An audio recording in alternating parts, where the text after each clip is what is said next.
The morning sun cast long shadows across Millbrook's Main Street, painting the wooden storefronts in warm gold. Rebecca Montgomery stepped carefully around the puddles left by last night's rain, her boots clicking against the boardwalk as she made her way to Brennan's General Store, the familiar scent of fresh bread from the bakery next door mingled with the earthy smell of wet soil, creating the comforting aroma that meant home. Before we jump back in, tell us where you're tuning in from, and if this story touches you, make sure you're subscribed because tomorrow I've saved something extra special for you. At 19, Rebecca had grown into the kind of beauty that made men tip their hats and women whisper behind their fans.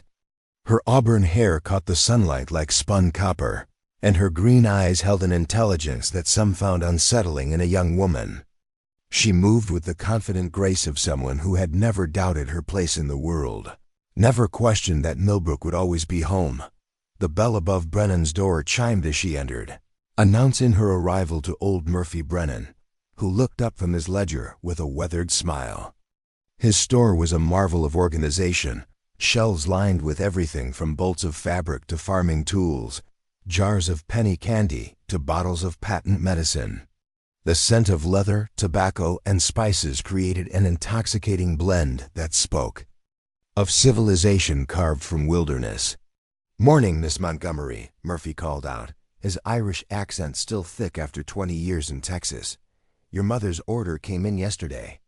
Got that blue calico she wanted, and the new Harper's Bazaar from back east."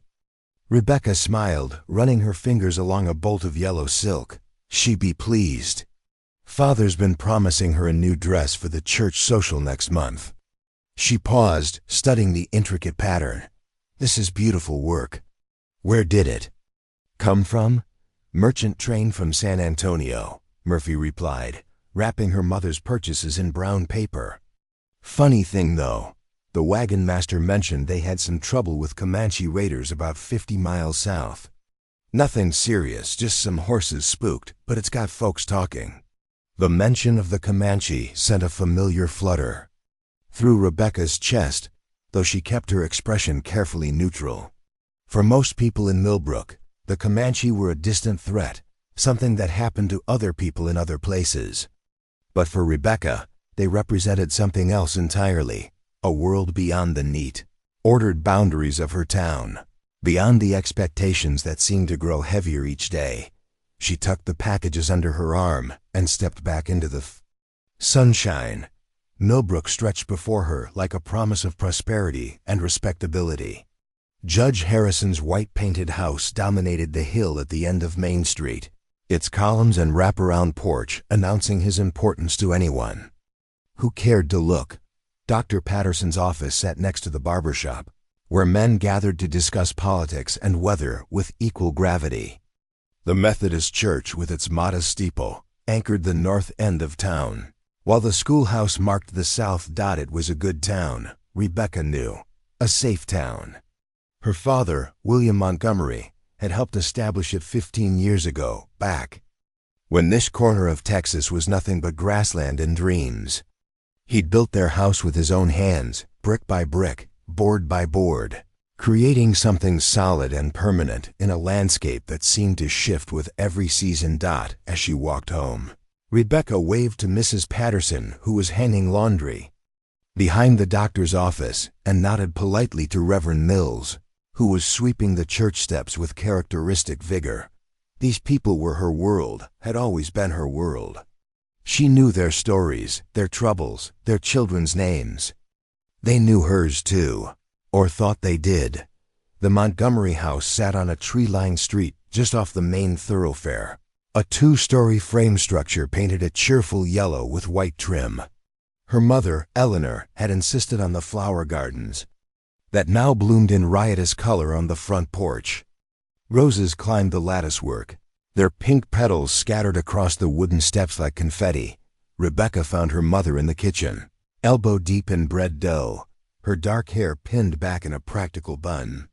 Eleanor Montgomery had been a beauty in her youth, and traces of that beauty remained in the elegant line of her neck, the graceful way she moved even while performing the most mundane tasks. She looked up as Rebecca entered, flour dusting her cheek. "Did Murphy have everything?" Eleanor asked, wiping her hands on her apron. "Everything and more," Rebecca replied, setting the packages on the kitchen table, including the latest gossip. "About Comanche raiders."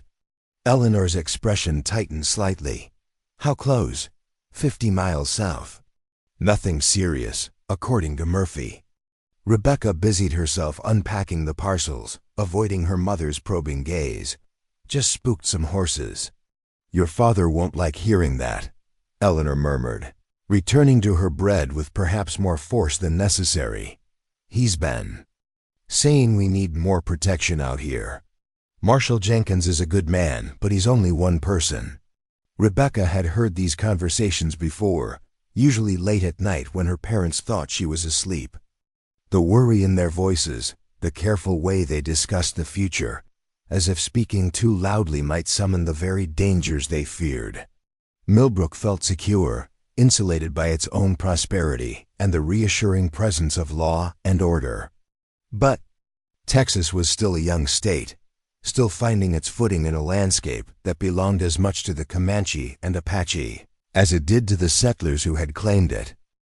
The front door opened with its familiar creak, followed by the heavy tread of William Montgomery's boots.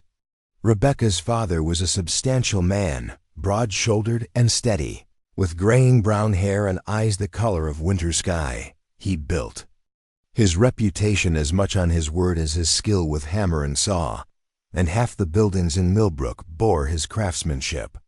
"Ladies," he said, kissing Eleanor's forehead and squeezing Rebecca's shoulder. "Beautiful day out there. Perfect for the Hartwell barn raising tomorrow. Will there be many people?" Rebecca asked, though she already knew the answer. Barn raisings were social events as much as work parties, bringing together families from miles around.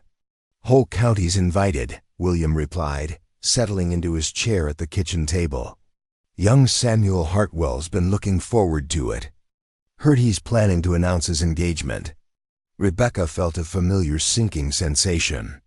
Samuel Hartwell was a nice enough young man, earnest and hardworking, with land of his own and prospects for more. He'd been paying increasing attention to Rebecca at church and social gatherings, and she knew her parents approved. He represented everything a sensible young woman should want: security, respectability, a future mapped out in predictable stages. "That's wonderful news," Eleanor said, though her eyes remained on Rebecca. "The Hartwells are good people. Salt of the earth." The unspoken message hung in the air like smoke. Rebecca forced a smile and excused herself to change clothes, climbing the narrow stairs to her bedroom. The room was her sanctuary, decorated with things that spoke to dreams beyond Millbrook's boundaries. Books lined one wall, not just the approved novels her mother favored, but volumes of poetry, accounts of travel to distant lands, even a few treatises on natural philosophy that had raised eyebrows at the lending library. A map of Texas hung above her writing desk, marked with pins showing places she longed to visit. San Antonio, with its Spanish missions and cosmopolitan atmosphere.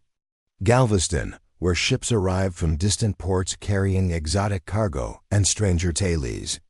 The vast hill country to the west, where German settlers had created communities that felt like pieces of Europe, transplanted to the frontier. But it was the unmarked spaces that drew her eye most often, the vast stretches of prairie and hill country where the Comanche still moved freely, following the buffalo herds and the seasons as their ancestors had for generations. Those blank spaces on the map seemed to pulse with possibility, with freedom from the gentle but persistent pressure to conform, to settle, to become the woman Millbrook expected her to be. She changed into her work dress and rejoined her mother in the kitchen, spending the afternoon helping with preparations for tomorrow's barn raising. They baked pies and prepared potato salad, engaging in the comfortable rhythm of shared labor.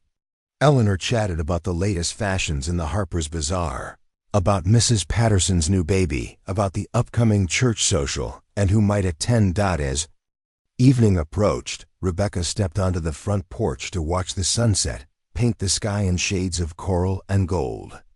The air was soft with the promise of spring, carrying the scent of wild flowers from the prairie beyond town. Somewhere in the distance, a coyote called, its voice lonely and wild. Her father joined her, settling into one of the porch chairs with a satisfied sigh. "Good day," he said, looking out over the street where their neighbors were also emerging to enjoy the evening air. "Peaceful. That's what we came here for, peace." Rebecca nodded, understanding what he meant. William had fought in the Mexican War, had seen enough violence and chaos to last several lifetimes. Millbrook represented everything he'd fought for: order, safety, the chance to build something lasting for his family. Samuel Hartwell stopped by the worksite today. William continued, his tone carefully casual. "Asked permission to call on you formally." Rebecca's stomach clenched. "What did you tell him?" "That it was your decision, of course. But I told him he was welcome to ask." William studied her profile in the fading light. "He's a good man, Rebecca. Steady, kind. He'd make a fine husband." "I know," Rebecca replied, because it was true. Samuel was everything she should want. The problem wasn't with him, it was with the life he represented, the future that seemed to narrow with each passing day. They sat in comfortable silence as full darkness settled over Millbrook. Oil lamps flickered to life in windows along the street, creating pools of warm yellow light. A dog barked somewhere in the distance, answered by another. Normal sounds of a normal evening in a normal town. But as Rebecca prepared for bed that night, brushing her hair by lamplight, she couldn't shake the feeling that something was about to change. The sensation was like the moment before a thunderstorm. When the air grows heavy and still, when every creature seems to pause and listen for something just beyond hearing. She climbed into bed and lay staring at the ceiling, listening to the night sounds filtering through her open window. An owl called from the oak tree in their yard. The wind rustled through new leaves. And somewhere, far beyond Millbrook's borders, the vast Texas prairie stretched endlessly under a canopy of stars. Wild and free and full of possibilities she couldn't yet name. Tomorrow would bring the barn raising, with its celebration of community and shared purpose. Samuel Hartwell would likely find his moment to speak with her, to offer the life that everyone expected her to accept. And Rebecca would have to decide whether the safety and respectability of Millbrook was enough to satisfy the restless spirit that seemed to grow stronger with each passing day. Preparing and narrating this story took us a lot of time, so if you are enjoying it, subscribe to our channel. It means a lot to us. Now back to the story. But tonight, she could lie in the darkness and dream of horizons that had no limits. Of a world where a woman might choose her own path without apology or explanation. Tonight, the future was still unwritten, and anything seemed possible. Dawn broke gray and uncertain over Millbrook, with heavy clouds promising rain before the day was through. Rebecca stood at her bedroom window, watching the town come to life despite the threatening weather. Today was the Hartwell barn raising, and nothing short of a torrential downpour would keep the community from their commitment. By mid-morning, wagons were already rolling toward the Hartwell property 3 miles east of town. Rebecca rode with her parents in their buckboard, baskets of food carefully secured in the wagon bed. The road was rutted from recent rains, making conversation difficult over the constant jostling and creaking of wheels. The Hartwell farm spread across a fertile valley, with the family's modest frame house sitting on a gentle rise overlooking cleared fields. Samuel had chosen the site for his new barn well, close enough to the house for convenience, but positioned to take advantage of the prevailing winds. Already, the foundation stones were laid and the frame timbers cut and ready. Rebecca climbed down from the wagon, smoothing her blue cotton dress and adjusting her bonnet. The assembled crowd was impressive. At least 60 people had made the journey, representing every family within 20 miles. The men were already organizing into work crews, while the women set up tables in the shade of oak trees near the house. "Rebecca!" Mary Hartwell called out, hurrying over with a warm smile. Samuel's sister was a year older than Rebecca, already married to a farmer from the next county over. "I'm so glad you could come. Samuel's been talking about this day for weeks." Rebecca forced a smile in return. "It's a wonderful turnout. He should be proud." "Oh, he is." And nervous as a cat in a thunderstorm. Mary glanced toward where Samuel stood with a group of men, gesturing animatedly as he explained his vision for the barn. "He's planning something special for today, you know." Before Rebecca could respond, a commotion near the road drew everyone's attention. 3 riders approached at an easy pace, and even from a distance, it was clear they weren't settlers. They sat their horses with an easy grace that spoke of lives spent in the saddle, and their long black hair and buckskin clothing marked them as Comanche. A hush fell over the gathering. Men instinctively moved closer to their weapons, while women gathered their children. The cheerful atmosphere of the barn raising evaporated, replaced by the tense wariness that frontier life demanded. The lead rider was young, perhaps 25, with the lean, muscled build of a warrior. Paint streaked his face in patterns Rebecca didn't recognize, and eagle feathers adorned his hair. He carried himself with quiet authority, his dark eyes scanning the crowd with calm assessment. His companions flanked him, equally alert but showing no signs of aggression. Samuel stepped forward, his hand resting on the pistol at his hip. "You're on private property," he called out, his voice carrying clearly across the suddenly silent gathering. The lead Comanche studied him for a long moment before speaking.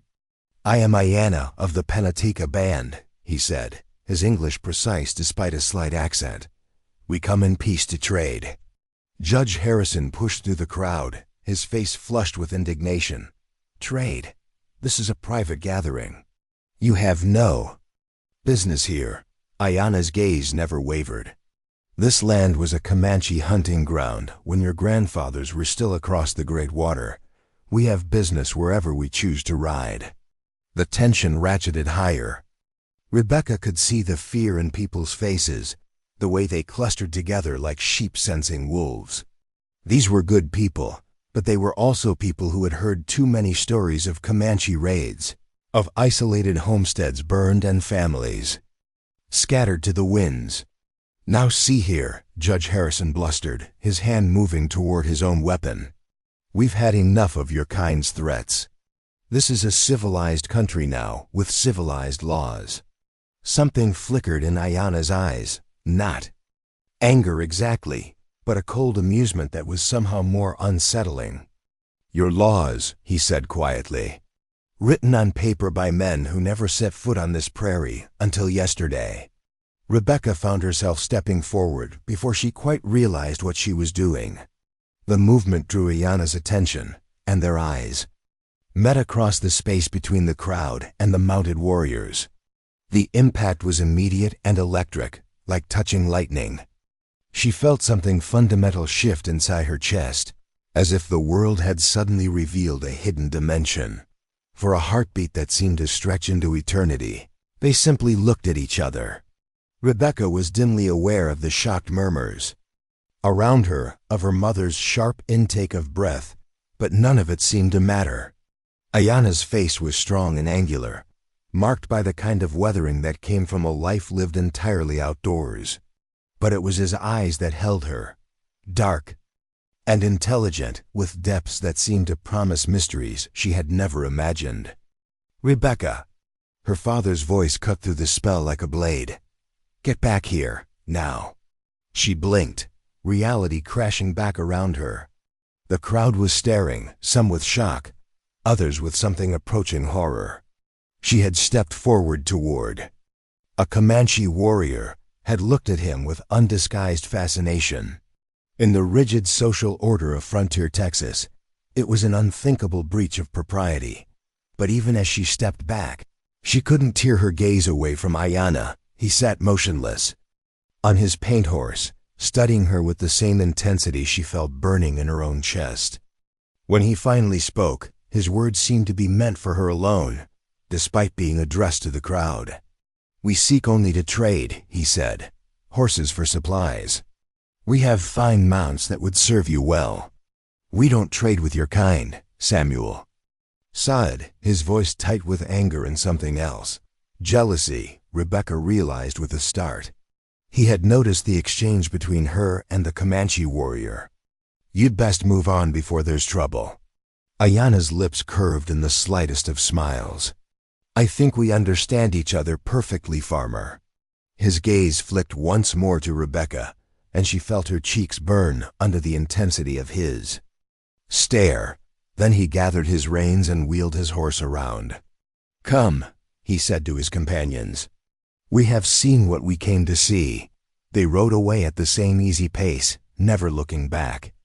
But Rebecca felt as if something invisible and vital connected her to the retreating figure, stretching taut as the distance grew. When they finally disappeared beyond a line of trees, she felt an almost physical pain, as if part of herself had been torn away. The crowd remained silent for several long moments after the Comanche disappeared. Then the whispers began low and urgent, spreading through the gathering like wildfire. Rebecca became aware that people were looking at her, their expressions ranging from concern to outright suspicion. "What were you thinking?" Her father's voice was low and dangerous as he gripped her arm. "Stepping toward those savages like some kind of invitation? I was just ... Rebecca began, then stopped. What could she say? That she had felt compelled by something beyond rational thought. That looking into Ayanna's eyes had felt like coming home to a place she had never been. She was being foolish, Judge Harrison declared loudly, clearly intending his words to be heard by everyone present. Young women sometimes have romantic notions about dangerous men. It's natural, but it must be corrected before it leads to tragedy. The humiliation burned in Rebecca's chest like acid. To be discussed as if she weren't standing right there. To have her actions dismissed as the silly fancies of a girl who didn't know her own mind. It was almost unbearable. Samuel approached, his face a mixture of concern and barely controlled anger. "Rebecca, we need to talk," he said, taking her elbow with proprietary firmness. Privately. He led her away from the crowd, toward a grove of trees where they could speak without being overheard. Rebecca went with him because refusing would have caused an even greater scene, but her mind was still reeling from the encounter with Ayanna. What the hell was that? Samuel demanded once they were alone. "You looked at that savage like... Like what?" Rebecca found her voice at last, and was surprised by the steel in it. "Like you were interested in him." Samuel's face was flushed with anger and hurt. "In front of the whole community, Rebecca, do you have any idea how that looked?" "I was curious," she said, knowing how inadequate the words were. "They were just men, Samuel. Different from us, but still just men." "Just men?" Samuel stared at her in disbelief. "Rebecca, these are the same people who burned out the Morrison family last spring. Who took little Mary Jenkins, and we never saw her again. They're not just different, they're dangerous." Rebecca wanted to argue, wanted to say that the man she had looked at hadn't seemed dangerous so much as magnificent. But she could see in Samuel's face that he wouldn't understand. None of them would understand. "I'm sorry," she said finally, because it seemed to be what he wanted to hear. "I didn't mean to cause a scene." Samuel's expression softened slightly. "I know you didn't. You're just ... innocent about these things. That's why you need protection, guidance." He took her hands in his grip warm and reassuring. "That's why I've been hoping ... Rebecca, I was planning to wait until later, but after what just happened, I think it's important that everyone knows where you stand." Rebecca's heart sank as she realized what was coming. "I'm asking you to marry me," Samuel said, his voice earnest and sincere. "I know we haven't known each other as long as some couples, but I care for you deeply. More than that, I love you. I can provide for you, protect you, give you a good life." The words hung in the air between them like a trap waiting to spring shut. Rebecca stared at Samuel's honest, hopeful face and felt nothing but a hollow ache in her chest. He was offering her everything that society said she should want: security, respectability, a place in the community. The safe choice, the right choice. "Samuel, she began, then stopped. How could she explain that accepting his proposal felt like agreeing to bury herself alive? That the life he offered, no matter how comfortable, seemed suddenly as confining as a prison cell? "You don't have to answer right now," Samuel said, misreading her hesitation. "But I want you to think about it seriously, Rebecca. Especially after what happened today. The world is a dangerous place for a woman alone." They walked back to the barn, racing in silence, Rebecca's mind churning with confusion and a growing sense of panic. The work had resumed, but she could feel the curious glances following her every move, the whispered conversations that stopped when she came too close. The damage was done. In a matter of minutes, she had gone from being the respected daughter of William Montgomery to someone whose judgment was suspect. The afternoon dragged on with agonizing slowness. Rebecca went through the motions of helping with the food preparation and chatting with the other women, but her thoughts kept returning to those few moments when she had looked into Ayana's eyes. She felt as if she had glimpsed something vast and wild and free, only to have it snatched away before she could fully understand what she had seen. As evening approached and the barn raising wound down, the talk turned to the Comanche visit. The men spoke in grave tones about increased patrols and the need for better defenses. The women whispered about the danger to their children, the impossibility of living peacefully with such people. "They were scouting us," Judge Harrison declared, with authority, "looking for weaknesses, counting our numbers. Mark my words, we haven't seen the last of them." Rebecca listened to the speculation with growing frustration. These people talked about the Comanche as if they were mindless predators, barely human. But Ayana had spoken English better than half the men in Millbrook. His eyes had held intelligence, humor, even something that might have been sadness. The ride home passed in uncomfortable silence. William Montgomery's jaw was set in a hard line, and Eleanor kept glancing at her daughter with worried eyes. Rebecca stared out at the darkening landscape, trying to sort through the chaos of emotions swirling in her chest. When they reached home, William finally spoke. "Rebecca, we need to discuss what happened today." They gathered in the parlor, the formal room reserved for serious conversations and special occasions. Rebecca perched on the edge of the horsehair sofa while her parents faced her like a tribunal. "Your behavior today was inappropriate," William began, his voice carefully controlled. "I understand that you were curious, but curiosity has its place and its limits." "I didn't do anything wrong," Rebecca protested. "I just looked at them. Are we supposed to pretend they don't exist?" "When they're Comanche raiders, yes," William said firmly. "Rebecca, these aren't the tame Indians who sometimes come to town to trade. The Comanche are warriors, and they see any sign of weakness or interest as an invitation." Eleanor leaned forward, her expression pained. "Sweetheart, I know you have a romantic nature, but you must understand, these men are not part of our world. They live by different rules, different values. A white woman to them is either an enemy or a prize to be taken." "You don't know that," Rebecca said, though even as she spoke the words, she wondered if her parents might be right. "Maybe. They're just different, not evil." The look that passed between her parents was loaded with meaning. William cleared his throat. "Rebecca, Samuel spoke to me before we left today. He's asked for your hand in marriage." "I know. He asked me too. And what did you tell him?" Rebecca met her father's eyes steadily. I told him I would think about it. Don't think too long, William said quietly. After today, you need to consider your reputation. People are already talking, and Samuel's offer might not remain open indefinitely. The threat was subtle but unmistakable. Rebecca's behavior had damaged her standing in the community, and a quick marriage to a respectable man was the only way to restore it. The cage was closing around her, its bars forged from social expectation and the fear of being different. That night, Rebecca lay awake staring at the ceiling, her mind replaying every second of her encounter with Ayanna.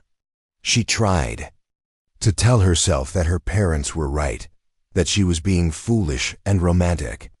But every time she closed her eyes, she saw his face, felt again that electric moment of connection that had seemed to promise something she couldn't name. Outside her window, the Texas night stretched endlessly, full of mysteries and possibilities that her neat, ordered world couldn't contain. Somewhere out there, under the same stars, Ayanna was probably sitting by a campfire, perhaps thinking about the strange white woman who had stepped toward him without fear. Rebecca pressed her hand to her chest, feeling her heartbeat against her palm. For 19 years, that heart had beat in rhythm with Millbrook's measured pace, content with the predictable cycles of frontier life. But today, something had changed. Today, she had felt the pull of a different drum, one that beat in time with something wild and free and utterly beyond the boundaries of her known world. The question that tormented her, as she finally drifted towards sleep, was simple yet terrible in its implications. Now that she had heard that distant drumbeat, would she ever be able to live without it? The whispers followed Rebecca like shadows in the days after the barn raising. She felt them even when she couldn't hear them, in the way conversations stopped when she entered Murphy's store, in the sideways glances from women at church, in the barely concealed speculation behind fans and handkerchiefs. Millbrook, which had always embraced her as one of its own, now regarded her with the suspicious wariness reserved for outsiders. 3 days after the incident, Rebecca sat in her bedroom, attempting to focus on her embroidery while her mother entertained the Ladies' Aid Society in the parlor below. Their voices drifted up through the floorboards, carefully modulated but impossible to ignore. Such a shame about the Montgomery girl, Mrs. Patterson was saying. Always seemed so sensible before this unfortunate episode. Young women today read too many novels, Judge Harrison's wife replied with authority. All those romantic notions about dangerous men. It clouds their judgment. Still, offered Mrs. Brennan, one must consider what kind of influence might have led to such behavior. Perhaps the girl needs stricter guidance. Rebecca's needle slipped, pricking her finger. A drop of blood stained the white cotton she was working on, spreading like a crimson flower. She pressed the injured finger to her lips, tasting copper and humiliation. Below, her mother's voice joined the discussion, carefully diplomatic but clearly defensive. Rebecca has always been a good girl, Eleanor said. Curious perhaps, but never willfully disobedient. I'm sure this was simply a momentary lapse in judgment. Of course, Mrs. Harrison agreed with false sympathy. Though one does hope she'll consider young Samuel's proposal seriously. Marriage has a way of settling a restless nature. Rebecca set down her embroidery with trembling hands. The message was clear: marry Samuel quickly and quietly, before her reputation deteriorated further. Become the proper frontier wife, grateful for a man willing to overlook her momentary madness. Accept the cage being offered as salvation. That evening, as her parents sat reading by lamplight, Rebecca finally found the courage to speak. I've been thinking about Samuel's proposal. Both parents looked up, hope and relief plain on their faces. I need more time, she continued, watching their expressions fall. This is not a decision to be made in haste. William set down his newspaper with a sharp snap. Rebecca, you don't have the luxury of time. Every day you delay makes it harder to repair the damage done to your reputation. What damage? She asked, though she already knew the answer. I spoke to no one inappropriately. I made no promises or declarations. I simply looked at another human being. A Comanche warrior, Eleanor said quietly, in front of the entire community, and the way you looked at him. She shook her head. Darling, people saw something in your expression that alarmed them. Rebecca felt heat rise in her cheeks. What did they see? Her parents exchanged a glance loaded with meaning. It was William who finally answered. Interest. The kind of interest a respectable young woman should never show toward a man like that. The words hung in the air like an accusation. Rebecca realized with growing clarity that this conversation wasn't really about her reputation at all. It was about fear. Fear of the unknown, of anything that challenged the neat boundaries of their ordered world. Perhaps, she said carefully, the problem isn't my interest, but your assumptions about what that interest means. William's face darkened. Rebecca, I fought in the war. I've seen what men like that are capable of. They're not romantic figures. From a novel, they're warriors who live by violence and take what they want by force. You're speaking about an entire people as if they're all the same, Rebecca protested. That man spoke perfect English. He came in peace to trade. He came to scout our defenses, William said firmly. And he saw exactly what he was looking for, a white woman foolish enough to be impressed by war paint and eagle feathers. The accusation stung because Rebecca couldn't entirely deny it. She had been impressed, though not by the superficial trappings her father mentioned. It was something deeper, the quiet confidence in Ayana's bearing, the intelligence in his dark eyes, the sense of freedom that seemed to emanate from him like heat from a flame. But she couldn't say any of that without confirming her parents' worst fears about her judgment. The next morning brought a knock at the door that changed everything. Rebecca answered to find Marshal Jenkins standing on their porch, his weathered face grim with purpose. Behind him waited Samuel Hartwell and Judge Harrison, their expressions equally serious. "Morning, Miss Montgomery," Jenkins said, touching his hat brim. "I need to speak with your father about a matter of some urgency." William appeared in the doorway, taking in the group of men with immediate wariness. "What's this about, Marshal?" "Better if we discuss it inside," Jenkins replied, glancing meaningfully at Rebecca. "Family matter." They gathered in the parlor. Rebecca forced to wait in the kitchen while the men conducted their business, but the house was small and voices carried. She heard enough to piece together the devastating news. Tracks had been found near the Morrison place, unshod horses, moccasin prints in the soft earth by the creek. The signs suggested Comanche scouts had been watching the isolated farm. Mrs. Morrison, already nervous after the previous spring's attack that had claimed her husband, was convinced the warriors were planning another raid. "The community is on edge," Judge Harrison's voice carried clearly. "And frankly, William, your daughter's behavior at the barn raising has people asking uncomfortable questions." "What kind of questions?" William's tone was dangerously quiet. "Whether she might have somehow ... encouraged their attention," Samuel said reluctantly. "I don't believe it myself, but people are talking." Rebecca pressed her hand to her mouth, horror washing over her. They were suggesting she had somehow signaled the Comanche, inviting their presence through her momentary display of interest. The accusation was ridiculous, but she could see how frightened people might grasp at any explanation for their vulnerability. "That's preposterous," William said firmly. "My daughter is guilty of nothing more than poor judgment." "I agree, Marshal," Jenkins said diplomatically. "But perception matters, especially when people are scared. The community needs reassurance that there are no complications ... that might put families at risk." Rebecca understood the subtext immediately. Her marriage to Samuel would serve as public proof that she wasn't harboring dangerous sympathies for the Comanche.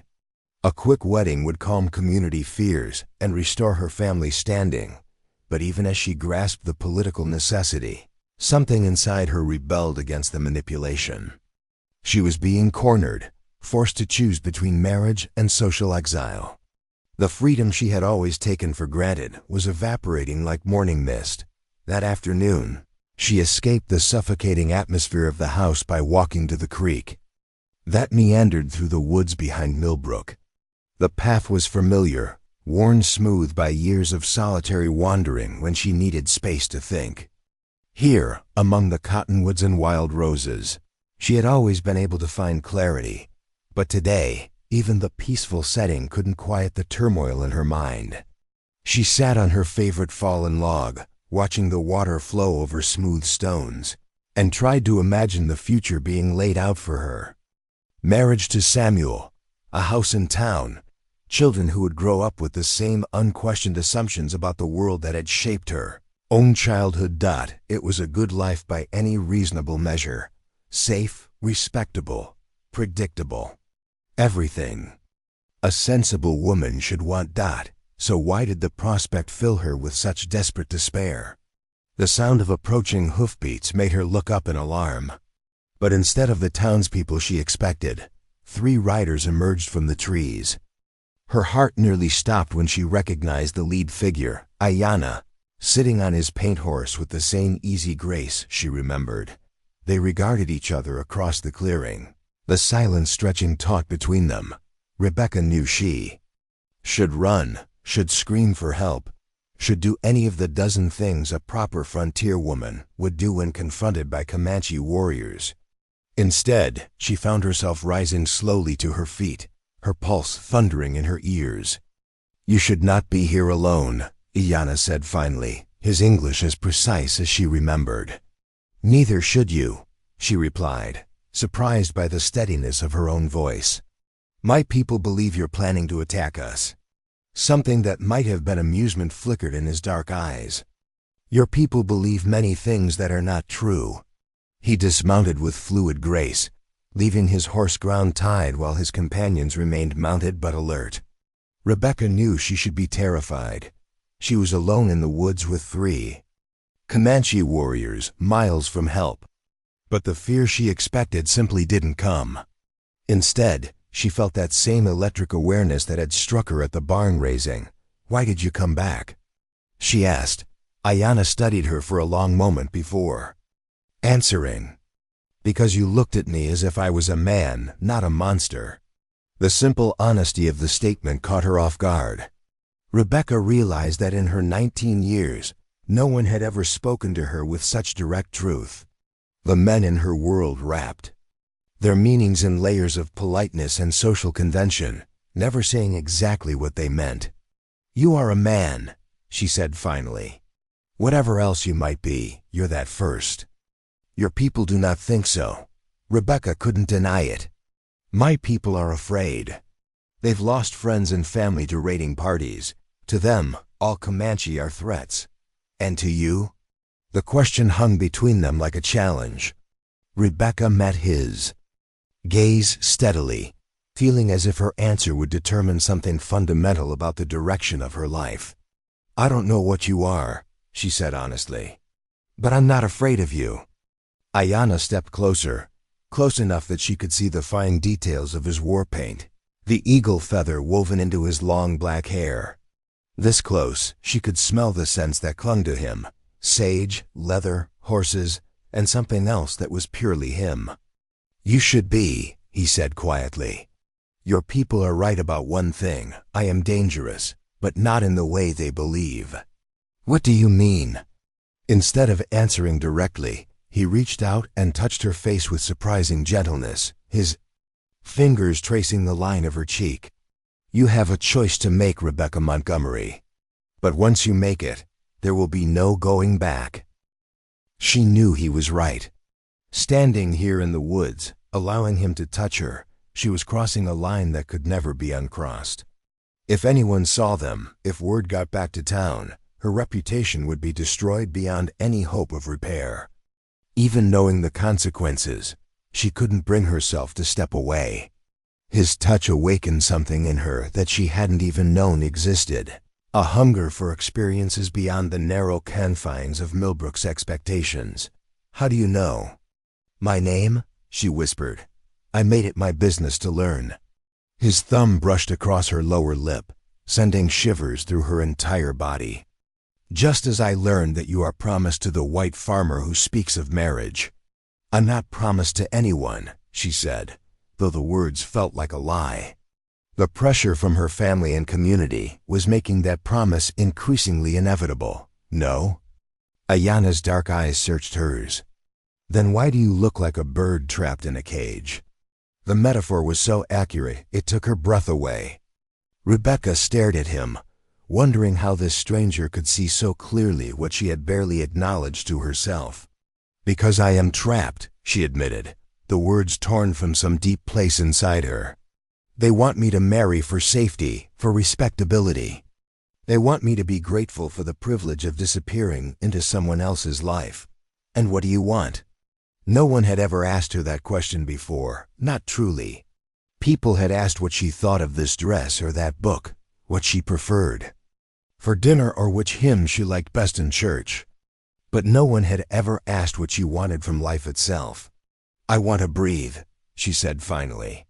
I want to make my own choices, follow my own path. I want to see what's beyond the horizon instead of being told it's too dangerous to look.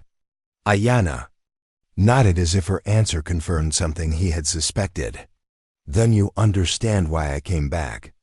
Before she could ask what he meant, the sound of voices carried through the trees. Rebecca spun toward the sound in panic, recognizing Samuel's voice calling her name.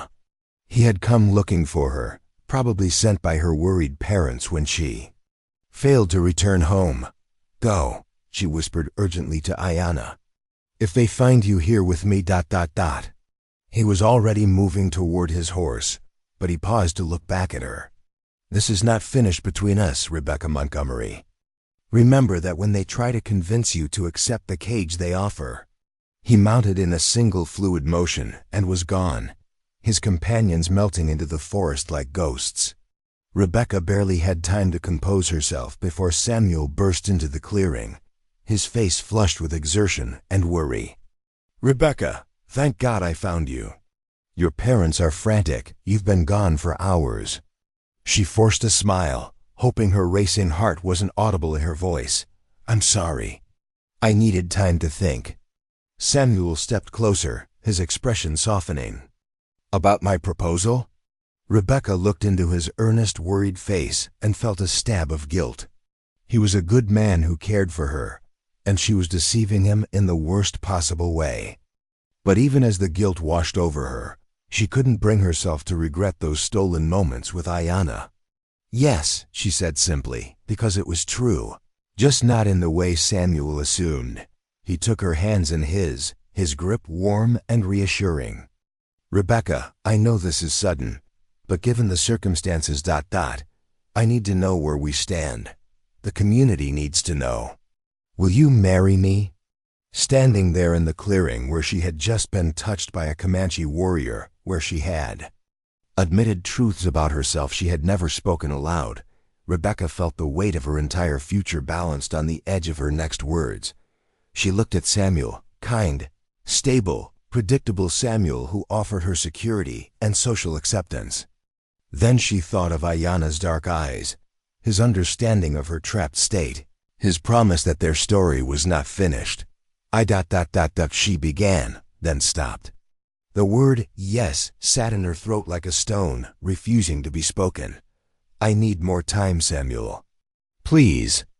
His face fell, disappointment and frustration warring in his expression. How much time, Rebecca? People are talking. Every day you delay makes it harder for both of us. I know, she whispered. I just... I need to be sure.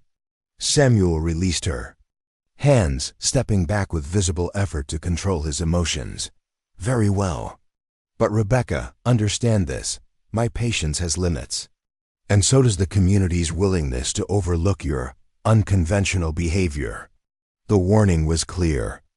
Choose quickly or face the consequences of being labeled a woman of questionable character. In a frontier town like Millbrook, such a reputation could destroy not just her future, but her family standing as well. As they walked back toward town in uncomfortable silence, Rebecca felt the walls of her cage growing higher with each step. Soon, she would have to choose between the life her community demanded and the dangerous freedom that called to her from beyond the horizon. But for now, she held tight to the memory of Ayana's touch, his promise that their story was far from over. In a world determined to make her choices for her, that promise was the only thing that felt truly her own. The first snow of winter came early that year, blanketing Millbrook in pristine white that transformed the familiar town into something ethereal and strange. Rebecca stood at her bedroom window, watching the flakes drift past the glass like falling stars. 3 weeks had passed since her encounter with Ayana in the woods, 3 weeks of suffocating pressure and mounting desperation. As the community's patience wore thin, Samuel had called twice more, each visit more strained than the last. Her parents had grown increasingly distant, speaking to her in careful, measured tones that suggested their own patience was nearing its end. Even Murphy Brennan, who had always treated her with grandfatherly kindness, now served her with polite coldness that cut deeper than open hostility. The knock at the front door came just as the family was sitting down to breakfast. William answered with his usual caution, and Rebecca heard an unfamiliar voice speaking in urgent, breathless tones. She couldn't make out the words, but the tone was unmistakable, someone bringing news that would change everything. "Rebecca," her father called from the hallway. "Come here, please." She found him standing with a young man she didn't recognize, though his travel-stained clothes and the exhaustion etched in his face marked him as a messenger who had ridden hard through the night. Her mother appeared from the kitchen, flour still dusting her hands. "This is Thomas Brennan," William said grimly. "Murphy's nephew from San Antonio. He's brought word from your Aunt Catherine." Rebecca's stomach clenched. Aunt Catherine was her mother's sister, a widow who lived alone on a small ranch 40 miles south. They hadn't heard from her in months, which wasn't unusual given the distance and difficulty of travel. But the expression on Thomas's face suggested this wasn't a social message. "She's dying," Thomas said bluntly, apparently too tired for gentle euphemisms. "Lung fever. Started about 2 weeks ago and got bad fast. She's asking for family." Eleanor pressed her hand to her mouth, tears immediately springing to her eyes. Catherine was the only family she had left after their parents' deaths, and the sisters had been close despite the distance between them. "How long does she have?" William asked quietly. Thomas shrugged. "Doc Peterson says maybe a week, maybe less. She's stubborn, but the fever's got her bad." Rebecca watched her parents exchange a meaningful look, saw the silent conversation that passed between them. Eleanor needed to go, had to go, but the journey was dangerous for a woman traveling alone. The roads between Millbrook and Catherine's ranch passed through territory where Comanche and Apache bands still moved freely, especially with winter driving them south. "I'll have to go," William said finally. "Can't let Eleanor travel alone, not with the Indian troubles." "But the Dawson house won't be finished if you leave now," Eleanor protested. "You promised them they'd be in before Christmas." It was true. William had committed to completing the frame house before the worst of winter set in, and his reputation depended on keeping such promises. But family came first, as it always did with the Montgomerys. Rebecca could stay with the Hartwells. Eleanor suggested hesitantly.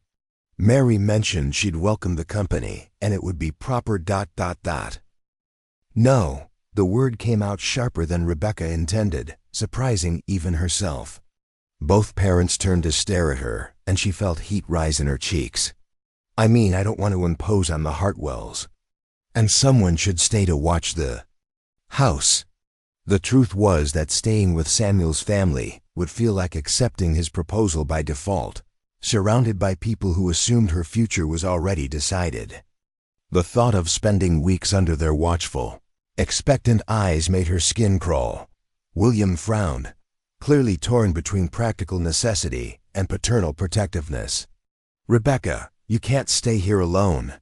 It's not safe, and it's not proper. I'll be fine, she insisted. It's only for a week or two, and Marshall Jenkins is right in town. Nothing's going to happen. Absolutely not, Eleanor said firmly. Young ladies do not live alone, especially with tensions running so high about Indian raiders. The debate continued for another hour, with Thomas Brennan growing increasingly impatient to return to San Antonio.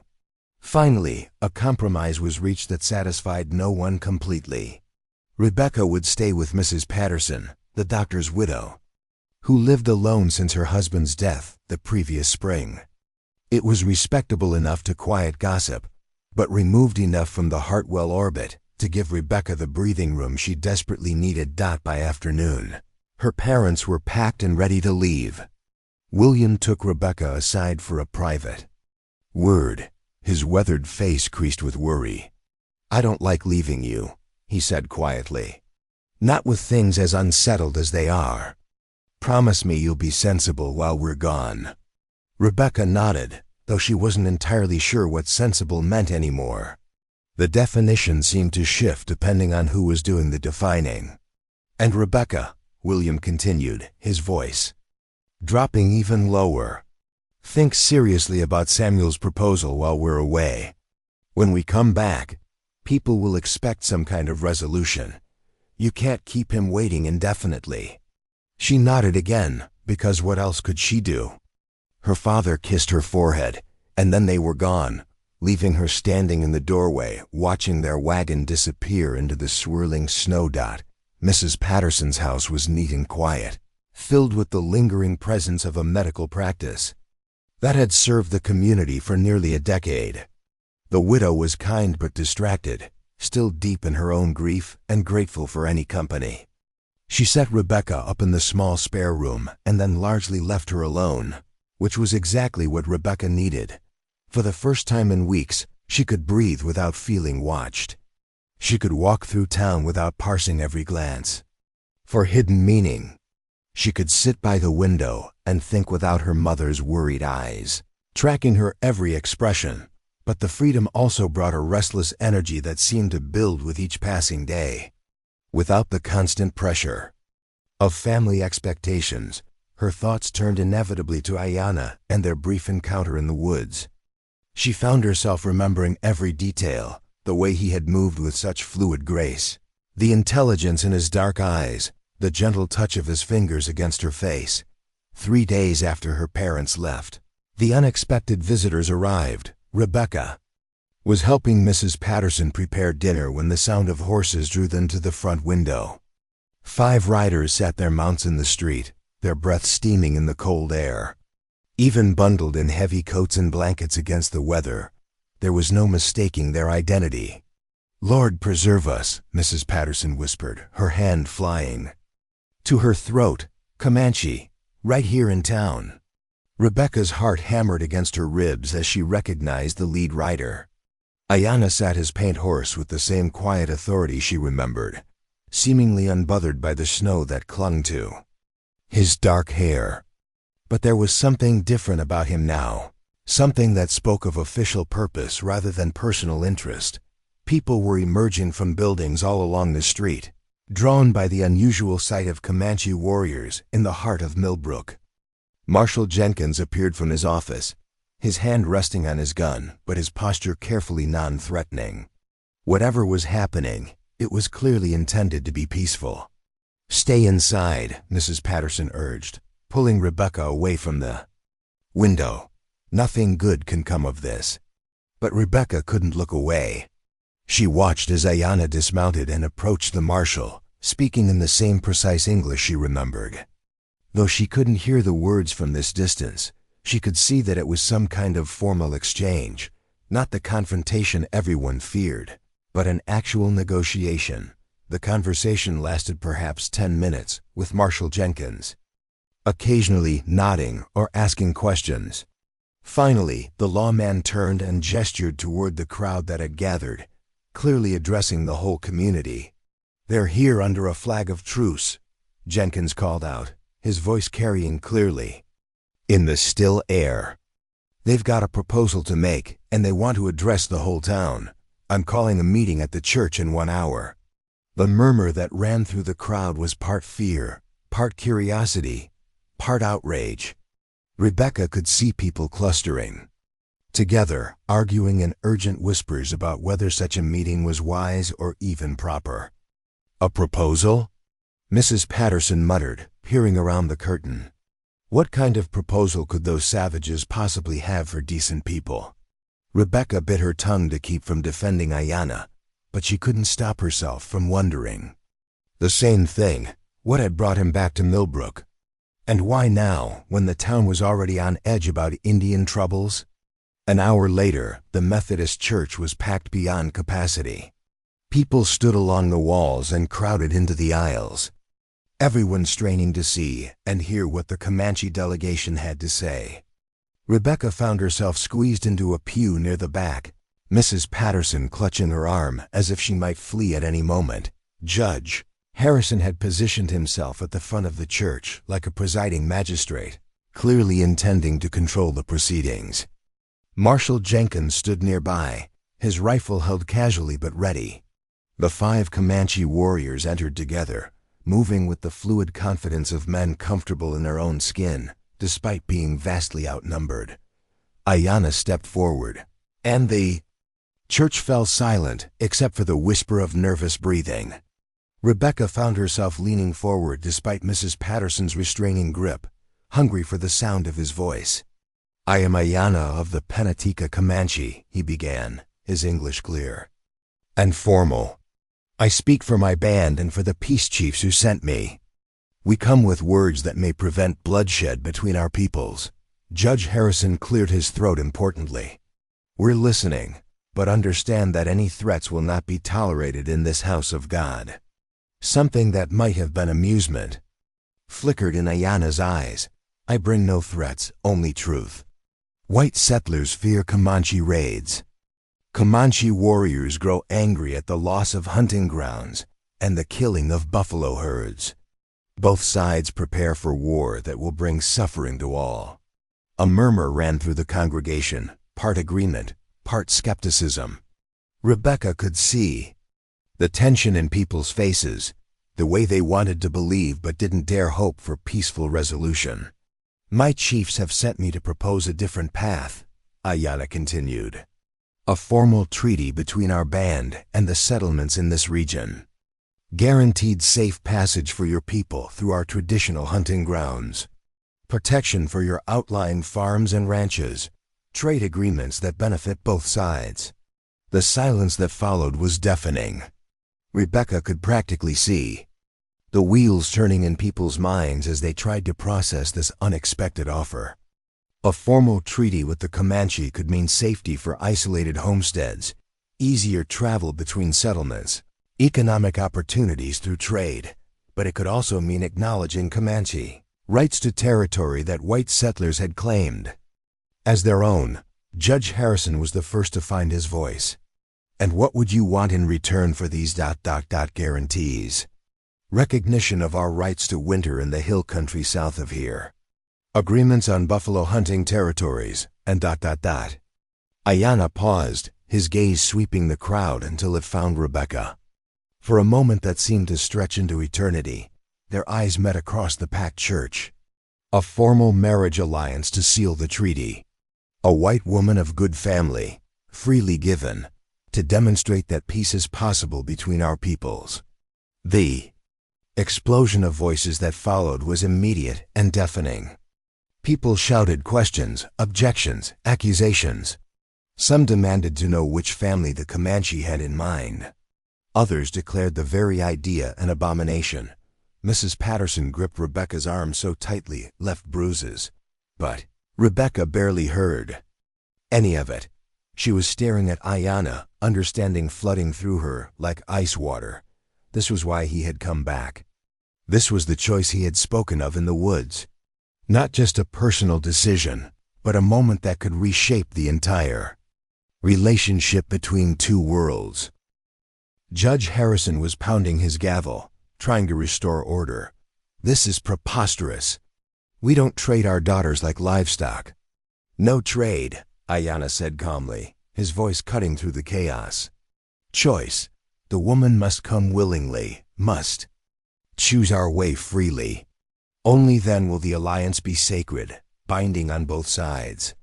The judge's face was purple with outrage. No white woman of decent character would ever make such a choice. It's unthinkable. But even as he spoke, Rebecca felt every eye in the church turning toward her. The whispers started immediately, about her behavior at the barn raising, her refusal to accept Samuel's proposal, her strange reluctance to settle down like a proper young woman. She knew what they were thinking, could see it in their faces.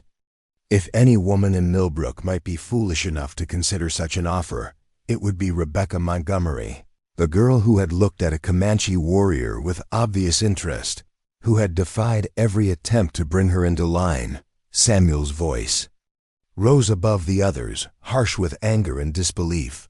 This is why they've been scouting us. They've targeted someone specific. The accusation hung in the air like a poison cloud.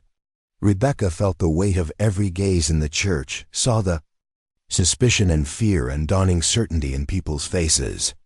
They thought Ayanna had come for her specifically, that her moment of connection at the barn raising had somehow encouraged this impossible proposal. Marshal Jenkins raised his hand for quiet. Nobody's being targeted for anything. This is just a negotiating position, a way to test our resolve. We'll send them on their way with a firm refusal, and that'll be the end of it. But Ayanna shook his head. We will wait 3 days for an answer. If no woman chooses to come freely, we will know that peace is not possible. Our warriors will prepare for war. The finality in his voice sent a chill through the congregation. This wasn't a bluff or a negotiating tactic. It was an ultimatum with the highest possible stakes. One woman's choice against the safety of every family in the region.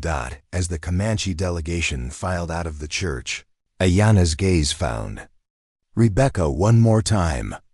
In that brief moment, she saw something that made her breath catch in her throat. Not demand or expectation, but an invitation. A door opening onto a path she had never imagined possible.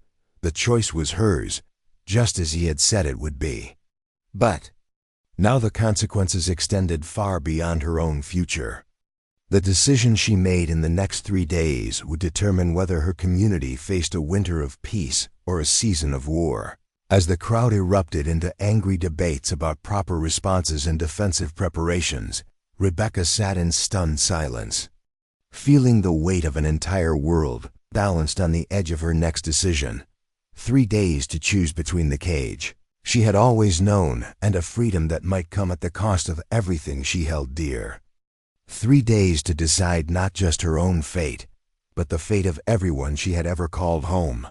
The snow continued to fall outside the church windows, blanketing Millbrook in white silence, as if the very world was holding its breath to see what Rebecca Montgomery would decide. The second day dawned gray and bitter, with a wind that cut through even the heaviest coats like a blade. Rebecca woke before sunrise, her mind immediately racing to the impossible choice that loomed before her. One more day. 24 hours to decide between everything she had ever known and a future she couldn't even fully imagine. Mrs. Patterson had barely spoken to her since the church meeting, moving through the house like a woman walking through a graveyard. The widow's silence spoke volumes about what the community thought of Rebecca's position. In their minds, she had already crossed an invisible line simply by being the object of Ayanna's attention. A knock at the front door broke the morning stillness. Rebecca opened it to find Mary Hartwell standing on the porch, her face flushed from the cold and something that might have been desperation. "Rebecca, we need to talk," Mary said without preamble. "May I come in?" They settled in Mrs. Patterson's small parlor, the widow tactfully retreating to give them privacy. Mary clutched her hands in her lap, her usual cheerful composure replaced by obvious distress. "Samuel sent me," Mary began, then shook her head. "No, that's not true. I came because I'm worried about you, about what people are saying." "And what?" Are people saying? Rebecca asked, though she wasn't sure she wanted to know. That you've been influenced somehow. That the Comanche warrior has put some kind of spell on you. Mary's voice dropped to a whisper. Rebecca, some folks are talking about what should be done if you even consider his offer. A chill ran down Rebecca's spine that had nothing to do with the weather. What do you mean? Judge Harrison called it protecting the community from contamination. Mary said reluctantly. He says a white woman who would consider such a choice is already lost to civilization, and measures would need to be taken. The threat was subtle but unmistakable. If Rebecca chose to go with Ayanna, the community wouldn't simply let her leave peacefully. They would see her decision as a betrayal that required punishment, both as justice and as a warning to others who might be tempted to follow her example. They can't stop me, Rebecca said, though even as she spoke the words, she wondered if they were true. Can't they? Mary leaned forward, her eyes bright with unshed tears. Rebecca, you're talking about abandoning everything, your family, your faith, your very identity as a civilized woman. How can you even consider it? The question hit deeper than Rebecca expected. How could she consider it? How could she contemplate leaving behind not just her physical home, but the entire framework of beliefs and values that had shaped her from birth? What if the framework is wrong? Rebecca heard herself say, what if everything we've been taught about them, about ourselves, about what's possible, what if it's all just fear dressed up as truth? Mary stared at her with something approaching horror. You can't mean that. Rebecca, these are savages who live like animals, who take what they want by force. They don't have churches or schools or proper homes. How could you possibly be happy living like that? How do you know how they live? Rebecca challenged, have you ever spoken to one? Have you ever asked what their world is actually like? Or do you just accept what others tell you? The conversation continued for another hour, with Mary growing increasingly distressed as she realized her arguments weren't swaying Rebecca's thinking. When she finally left, she delivered one last devastating piece of news. Samuel is organizing a group of men to ride out to their camp, she said quietly. If you don't give a clear refusal by tomorrow morning, they're going to make the decision for you. After Mary left, Rebecca sat alone in the parlor, staring into the cold fireplace, and trying to process the magnitude of what she was facing. It wasn't just a choice between two ways of life anymore. It was a race against time before that choice was taken away from her entirely. As afternoon shadows began to lengthen, she made a decision that surprised even herself. She put on her heaviest coat and stepped out into the bitter wind, walking with purpose toward the edge of town where the forest began. If she was going to make this choice, she needed to understand what she would be choosing. The woods were eerily quiet, muffled by snow and the kind of deep cold that seemed to absorb all sound. Rebecca followed the creek path she knew by heart, her feet finding their way even through the unfamiliar landscape of winter. She wasn't entirely sure what she hoped to accomplish, but she felt drawn forward by something stronger than rational thought. She found them in a clearing about 2 miles from town, their temporary camp hidden among a grove of ancient oaks. 5 horses stood hobbled near a small fire, their breath creating clouds of steam in the frigid air. The Comanche warriors sat around the flames, talking in low voices that carried an undertone of tension. Ayanna looked up as she approached, his expression unreadable. He rose slowly, his movements fluid despite the cold. The other warriors watched her with curiosity, but no hostility, as if they had been expecting her arrival. You should not have come alone, Ayanna said, though there was no reproach in his voice. I needed to see, Rebecca replied, surprised by how steady her voice sounded. If I'm going to make this choice, I need to understand what I'm choosing. He studied her for a long moment, then gestured toward a fallen log that had been positioned near the fire. Sit, you are cold. She settled beside the warmth, acutely aware of the strangeness of the situation. Here she was, sharing a fire with Comanche warriors while her community back in town debated her fate and planned to prevent her from making her own decision. "Tell me about your world," she said quietly. "Not what my people think they know, but what it's really like." Ayanna was silent for so long that Rebecca thought he might not answer. When he finally spoke, his voice held a quality she hadn't heard before, not the formal tone he used in negotiations, but something more personal and reflective. "We follow the seasons," he said. "When the grass grows tall, we move north with the buffalo herds. When winter comes, we shelter in the protected valleys of the hill country. We take what we need from the land, but we do not try to own it or change it into something else." "And the women? What are their lives like?" "Women in my band are valued for their wisdom, not just their ability to bear children. They own property, make decisions about their family's movements, speak in council when important matters are discussed." He glanced at her meaningfully. "They are partners, not possessions." The concept was so foreign to Rebecca's experience that she struggled to fully grasp it. In Millbrook, women were protected and cherished, but they were also controlled. Their fathers chose their husbands controlled their property, their roles were defined by their relationships to men. "What about faith, religion?" "We believe the Great Spirit speaks through all living things, the wind, the water, the animals, the growing plants. Every creature has a sacred purpose, a place in the great circle of life." Ayanna's eyes met hers across the fire. "We do not believe the Creator favors one people over another, or that some are born to rule while others serve." Rebecca found herself thinking of the long sermons in Millbrook's church, the emphasis on submission and accepting one's place in the divine order. How different this worldview was, where every person and creature had inherent value and purpose. "You paint a beautiful picture," she said carefully. "But what about the raids, the violence?" "My people have real reasons to fear yours." Ayanna's expression grew somber. "Yes, there has been violence. Your people take our hunting grounds, kill the buffalo herds that are our life, make treaties they do not honor. Some of our young warriors grow angry and strike back. But it is not our way to make war on women and children." "Yet women and children have died." "Yes," he acknowledged quietly. "And women and children of my people have died too, when your soldiers attack our camps. War brings suffering to all sides. That is why I came with this proposal, to find a path that leads away from such darkness."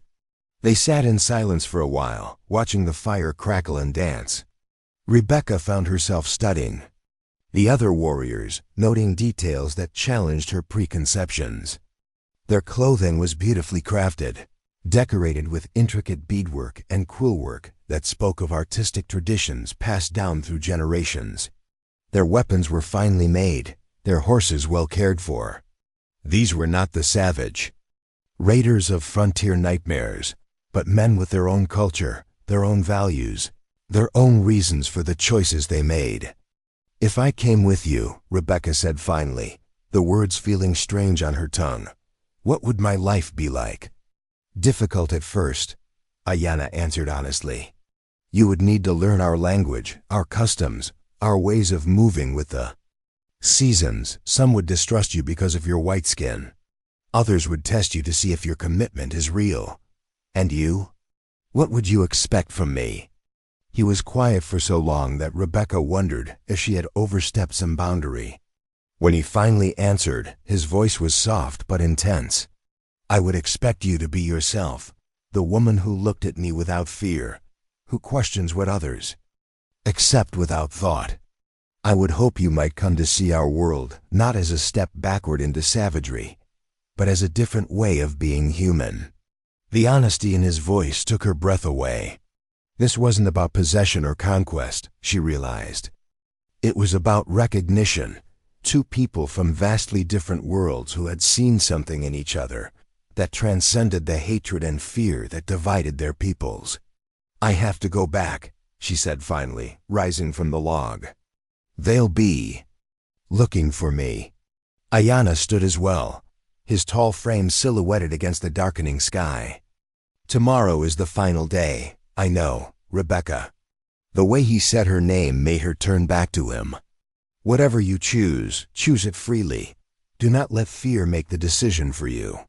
She nodded, not trusting herself to speak. Then she was walking back through the snow-covered forest, her mind churning with everything she had seen and heard. Behind her, the glow of the campfire faded until it was just another star in the gathering darkness. Back in town, she found Mrs. Patterson waiting with barely concealed anxiety and a message that made her stomach clench with dread. Samuel had called for a town meeting the next morning, 1 hour before the Comanche deadline expired. The community intended to present a united front in rejecting Ayanna's proposal, and they expected Rebecca to publicly affirm her loyalty to her own people. That night, Rebecca lay awake staring at the ceiling, weighing everything she had learned against everything she was being asked to sacrifice. The warmth and security of Millbrook, the love of her family, the predictable comfort of a life among her own people. Against that, the unknown world Ayanna offered, challenging, uncertain, but alive with possibilities she had never imagined. More than that, she thought about the kind of woman she wanted to be. Did she want to be someone who chose safety over growth, conformity over authenticity? Someone who let others make her most important decisions out of fear of what those choices might cost? Or did she want to be someone who followed her heart, even when it led into uncharted territory? Someone who refused to be defined by other people's limitations and prejudices.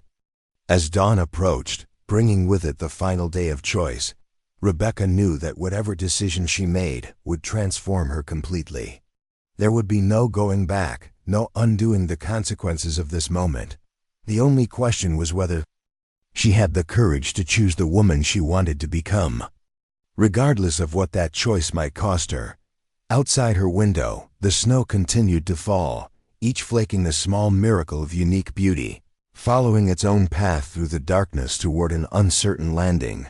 The final morning broke clear and crystalline, with sunlight turning the snow-covered streets of Millbrook into a glittering wonderland that belied the darkness gathering in human hearts. Rebecca stood at her window, watching the town come alive with purpose as people made their way toward the church for what everyone understood would be the most important meeting in Millbrook's short history. She had not slept. Instead, she had spent the long night hours pacing the small room, weighing every word Ayanna had spoken, every revelation about his world against the weight of 19 years spent as William and Eleanor Montgomery's beloved daughter. By dawn, her decision was made, not with the certainty of absolute rightness, but with the desperate clarity of someone who had finally stopped trying to please everyone else. Mrs. Patterson appeared in the doorway, her face grave with worry, and something that might have been sympathy. "The meeting starts in 30 minutes, she said quietly. "Rebecca, child, whatever you're thinking, please reconsider. Once words are spoken in public, they can't be taken back." Rebecca turned from the window, meeting the older woman's concerned gaze. "Some words aren't meant to be taken back, Mrs. Patterson. Some words are meant to stand as truth, no matter what the consequences." The widow's shoulders sagged as if she had been carrying a great weight, and had finally accepted that she couldn't bear it alone. "Your parents would be heartbroken if they knew what was happening here. They love you so much." "I know they do," Rebecca said softly. "That's what makes this so hard." "But Mrs. Patterson, can you honestly tell me that their love is enough reason to live a lie? To become someone I'm not just to make them comfortable?" There was no answer to that, and both women knew it. Mrs. Patterson withdrew, leaving Rebecca to prepare for what she knew would be the last morning of her old life, regardless of the choice she made public. The church was packed even more tightly than it had been 2 days earlier, with people standing 3 deep along the walls and spilling out into the vestibule. Rebecca entered to find herself the center of every gaze, conversation stopping as if she carried Some contagious disease that might spread through mere proximity. Samuel stood near the front with Judge Harrison and Marshal Jenkins, his face a mask of barely controlled emotion. When their eyes met across the crowded space, Rebecca saw hurt and anger and something that might have been fear. He had loved her in his way, and her potential rejection would wound him deeply. The knowledge set like a stone in her chest, but it didn't change what she had to do. Judge Harrison called the meeting to order with unnecessary formality, clearly relishing his role as the defender of civilization against barbarism. We are gathered here this morning to address the outrageous proposal made by the Comanche delegation. He began, his voice carrying easily through the packed church. As representatives of law, order, and Christian decency, we must respond with one unified voice. A murmur of agreement rippled through the congregation. These people were frightened. Rebecca realized, looking at the faces around her. Frightened of change, of challenge to their carefully constructed world, of anything that suggested their way of life might not be the only valid path. The proposal itself is an insult to every decent family in this community, Harrison continued, warming to his theme. The suggestion that any white woman of good character would voluntarily abandon her faith, her family, and her very identity to live among savages is not only absurd, but deeply offensive. More murmurs of approval, louder this time. Rebecca felt the weight of collective judgment pressing down on her like a physical force. However, the judge said, raising his hand for silence, we understand that young Miss Montgomery has found herself in a difficult position through no fault of her own. The Comanche have targeted her specifically, attempting to exploit her natural feminine sympathies and romantic nature. Rebecca's hands clenched in her lap. They were taking even this away from her, the right to make her own choice, to be seen as a rational being capable of independent thought. In their narrative, she was either an innocent victim or a corrupted fool, but never a woman making a reasoned decision about her own life. Therefore, Harrison continued, we call upon Miss Montgomery to stand before this congregation and publicly reject this barbarous proposal. Let her words ring out clearly, so that there can be no doubt about where she stands, no question about her loyalty to her own people. Every eye in the church fixed on Rebecca with laser intensity. She could feel the weight of their expectations, their desperate need for her to validate their worldview by choosing safety over adventure, conformity over authenticity. Slowly, she rose to her feet. The silence that followed was so complete that she could hear her own heartbeat echoing in her ears. For a moment that stretched into eternity, she looked out over the sea of faces, some hopeful, some fearful, all waiting for her to confirm that their way was the only way.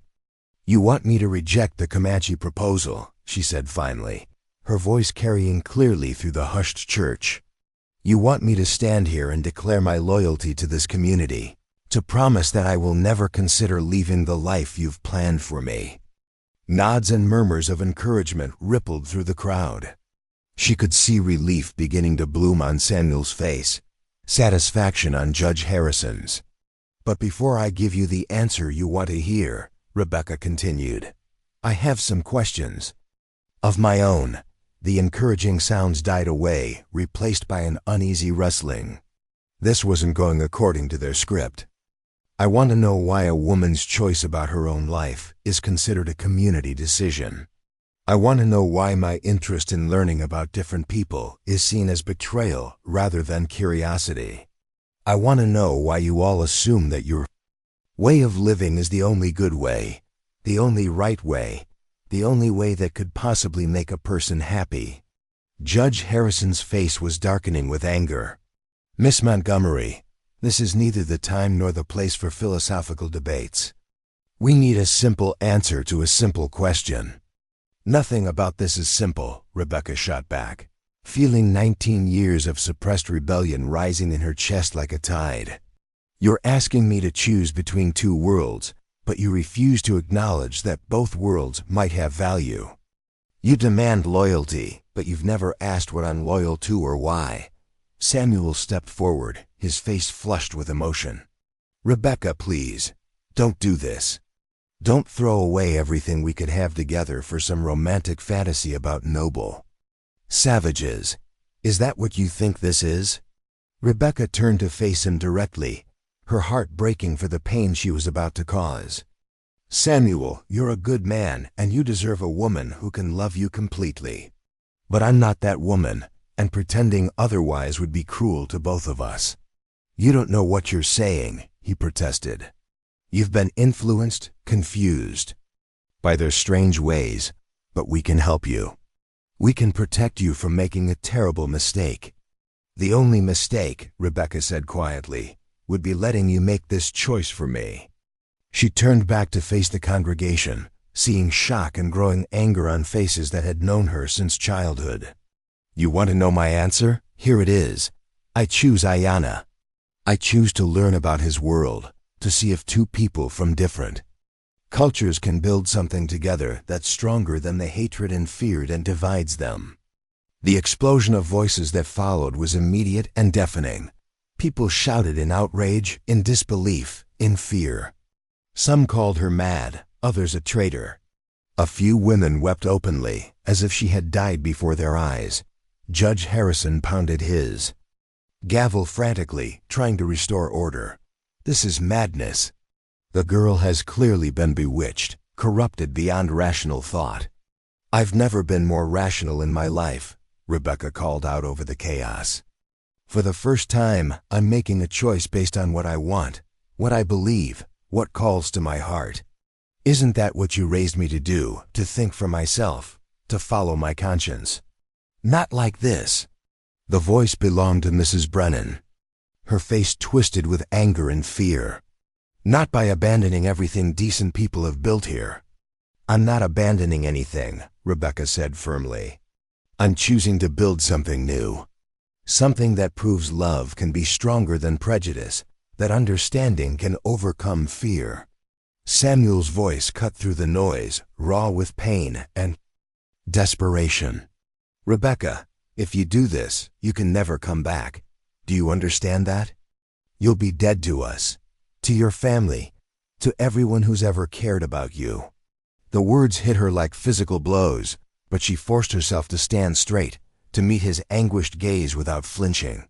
"I understand. But Samuel, if I stay and marry you, pretending to be someone I'm not, I'll be dead anyway, just more slowly."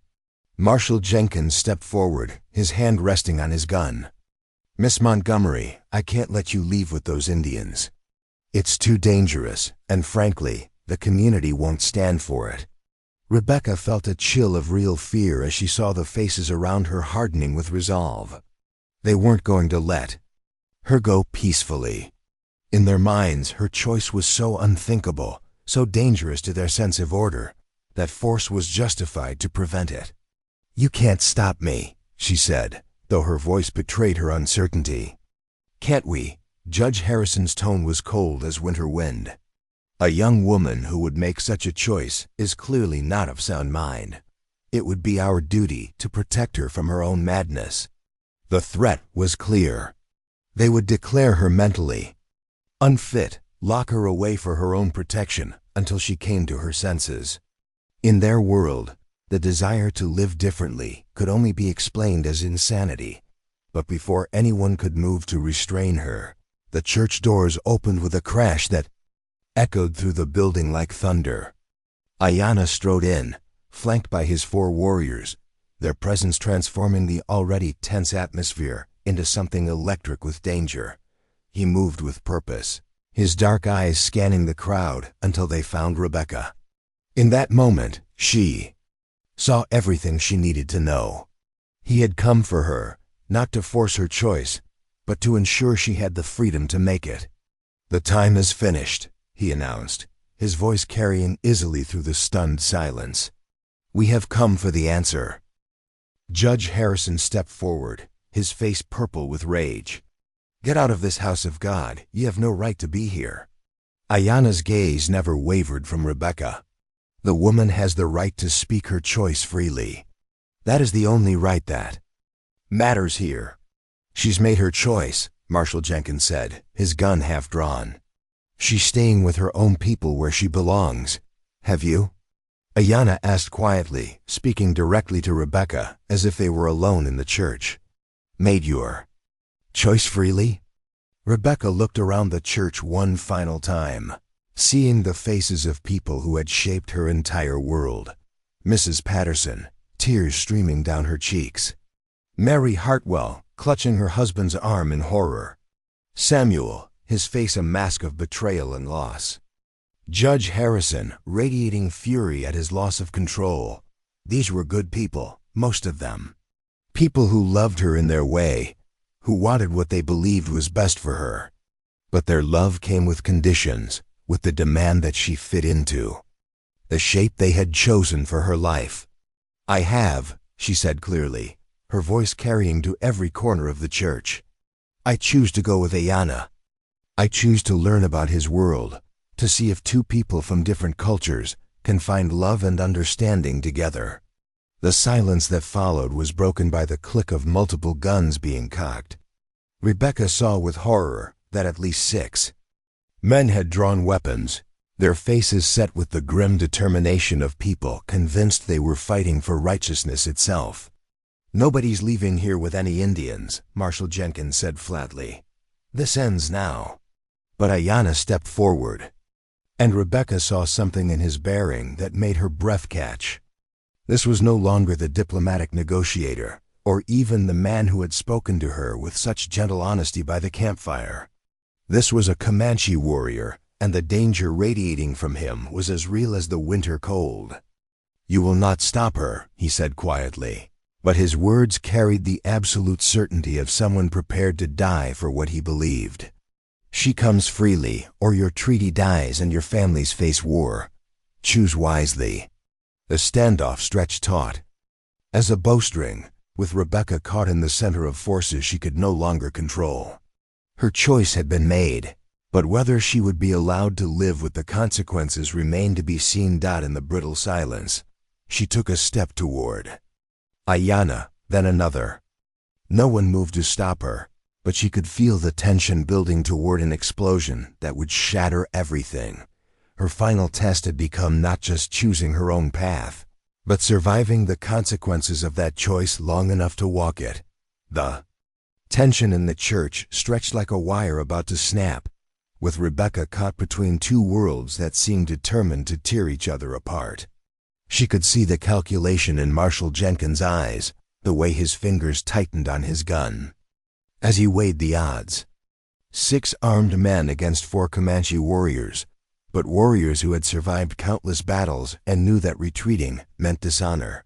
Then, cutting through the deadly silence like a blade, came the sound of hoofbeats approaching fast. Many hoofbeats.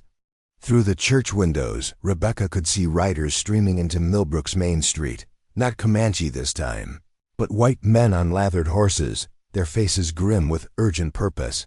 The church doors burst open again, and Thomas Brennan stumbled inside, his face flushed from hard riding and barely controlled panic. "Marshal Jenkins," he gasped. "Apache war party, maybe 30 strong, heading straight for town. They hit the Morrison place an hour ago, burned it to the ground. The effect was electric. The guns that had been trained on Ayanna and his warriors suddenly seemed irrelevant in face of a real and immediate threat. People began shouting questions, mothers calling for their children, men demanding to know how much time they had to prepare defenses. But Ayanna stepped forward, his voice cutting through the chaos with commanding authority. "How many dead at Morrison Place?" Thomas blinked, surprised to be addressed directly by a Comanche warrior. "None," he said reluctantly.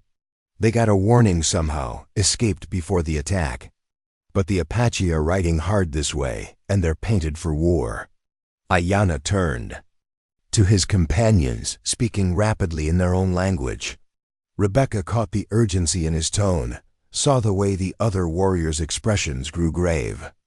When he turned back to face the crowd, his demeanor had shifted completely, no longer a suitor come to claim his bride, but a war chief assessing a tactical situation. "The Apache are our enemies too," he said simply.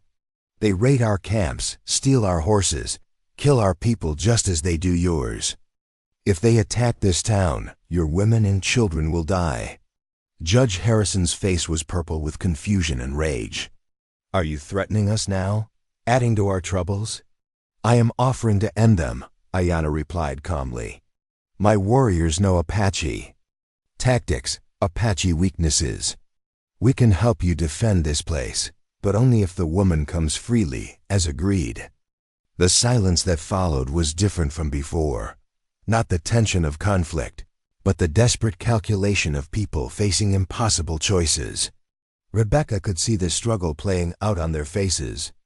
Accept help from the very people they considered enemies, or face a war party with inadequate defenses and no knowledge of their attackers' methods. Marshal Jenkins was the first to speak, his voice heavy with reluctant pragmatism. "How do we know you won't just join them against us once the fighting starts?" Ayanna's expression grew cold. "The Apache burned my cousin's lodge 2 moons ago. Took 3 of our children captive.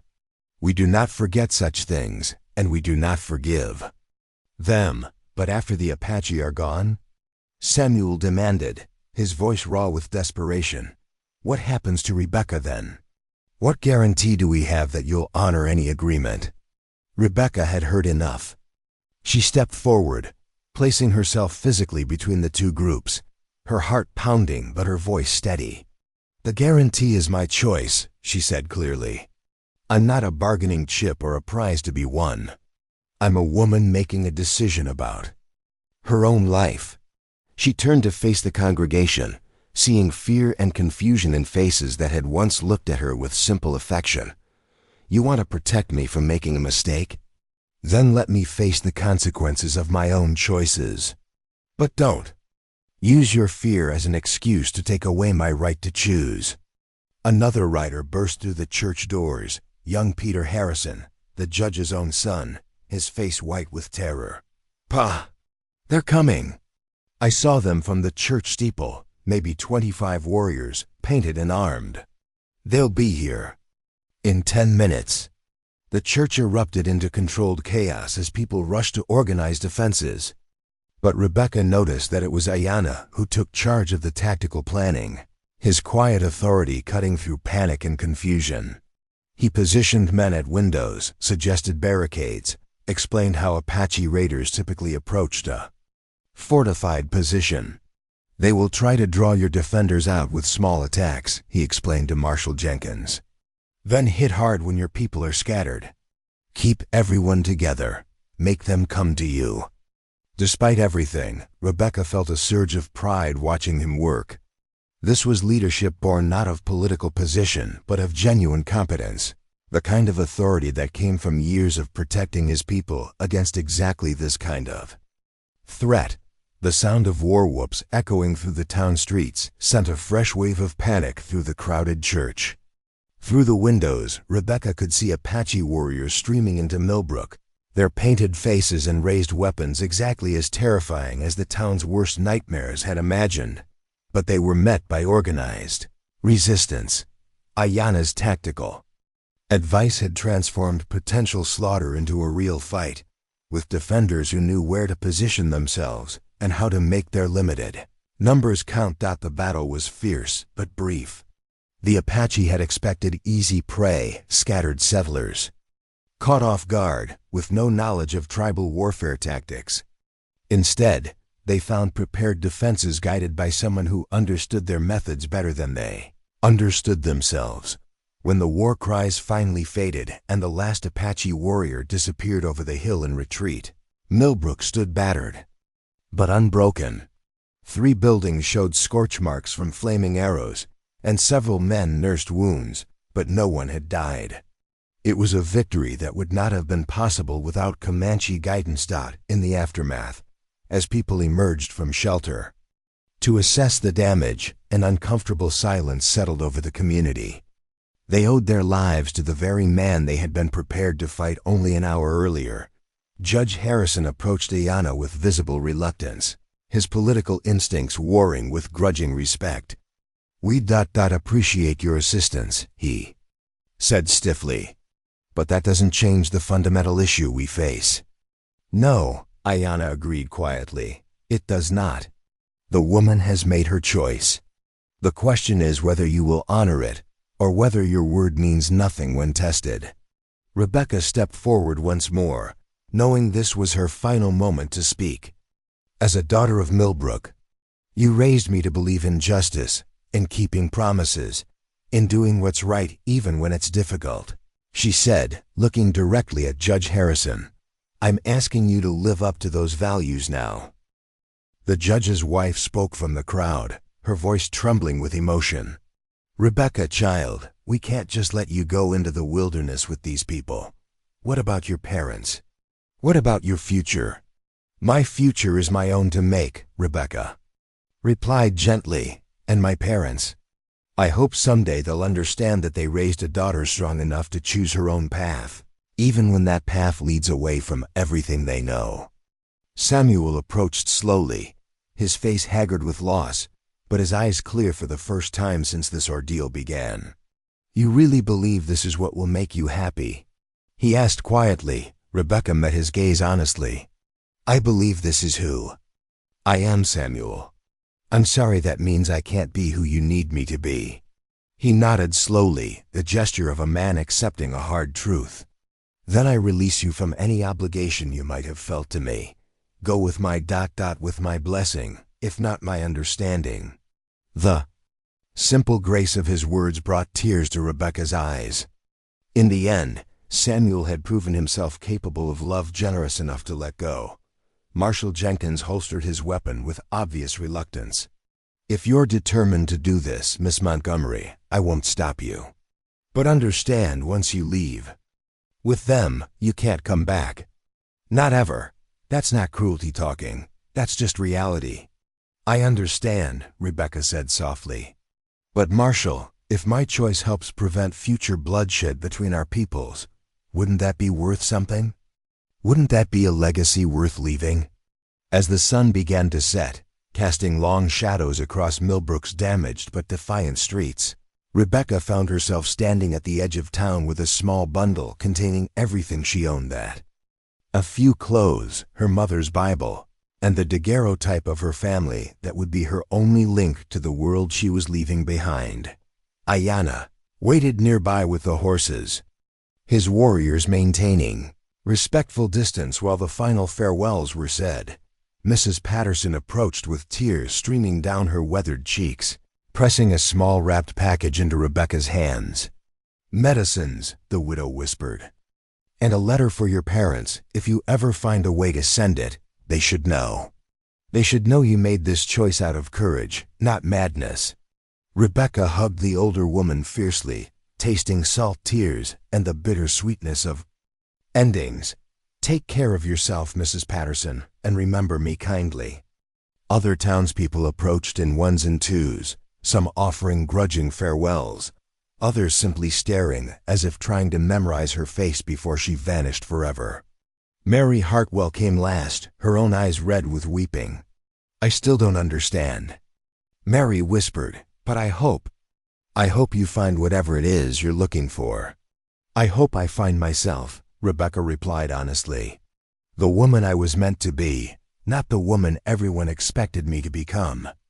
As she mounted the horse Ayanna had provided, Rebecca took one final look at Millbrook, the neat streets and painted houses, the church steeple pointing toward heaven, the orderly civilization her people had carved from wilderness through will and determination.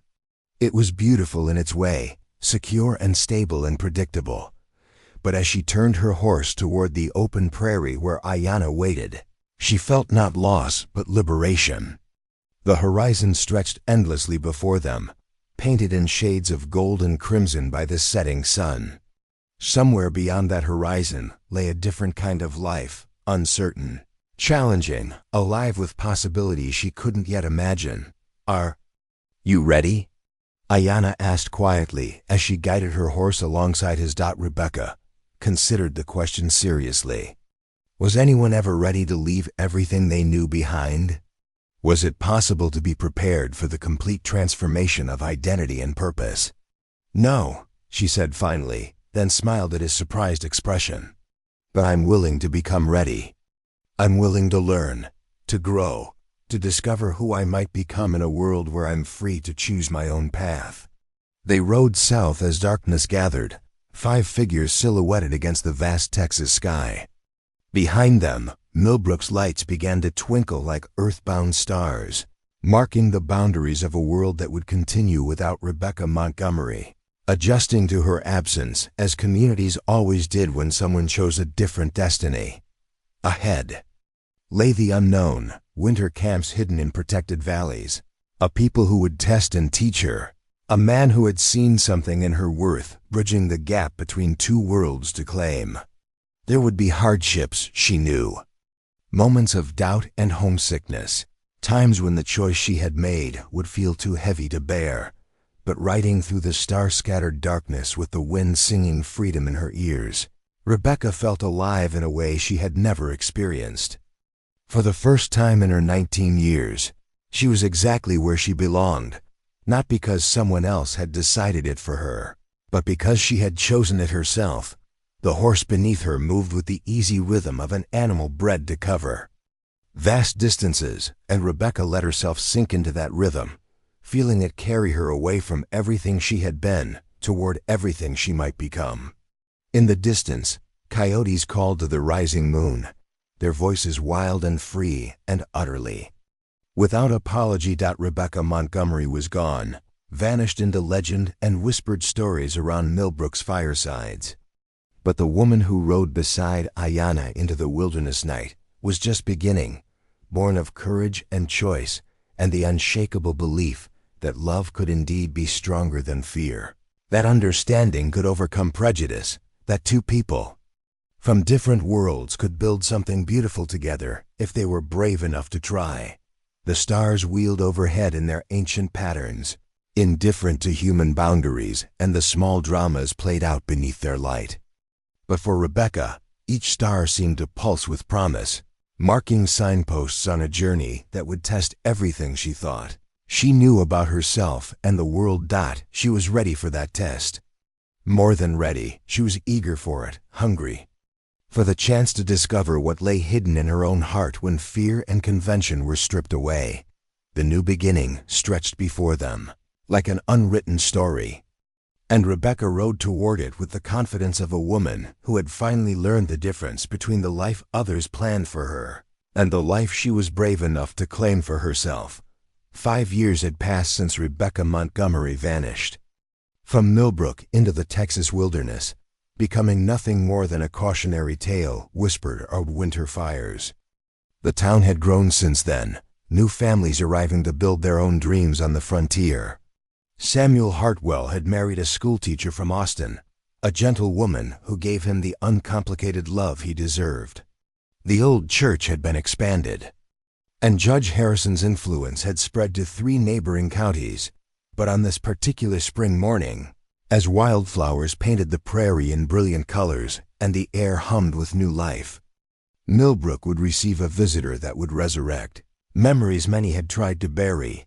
Marshall Jenkins was the first to spot the lone rider approaching from the south, moving at an unhurried pace that suggested confidence rather than urgency. The figure was too distant to identify, but something about the way they sat their horse made him reach instinctively for his spyglass. What he saw through the lens made him blink hard and look again. A woman rode toward town, her long auburn hair braided with feathers and beads, her skin bronzed by years under the open sky. She wore a mixture of Comanche and white clothing, a buckskin dress decorated with intricate beadwork, but also a blue shawl that looked suspiciously like one Eleanor Montgomery had always favored, but it was her face that stopped his breath. Older, more angular, marked by experiences that had carved away the soft uncertainty of youth, but unmistakably Rebecca Montgomery, returned from the dead. Word spread through Millbrook with the speed of wildfire.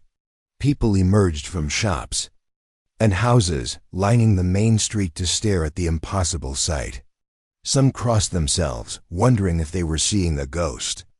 Others whispered of captivity and rescue, assuming she had finally escaped her savage captors.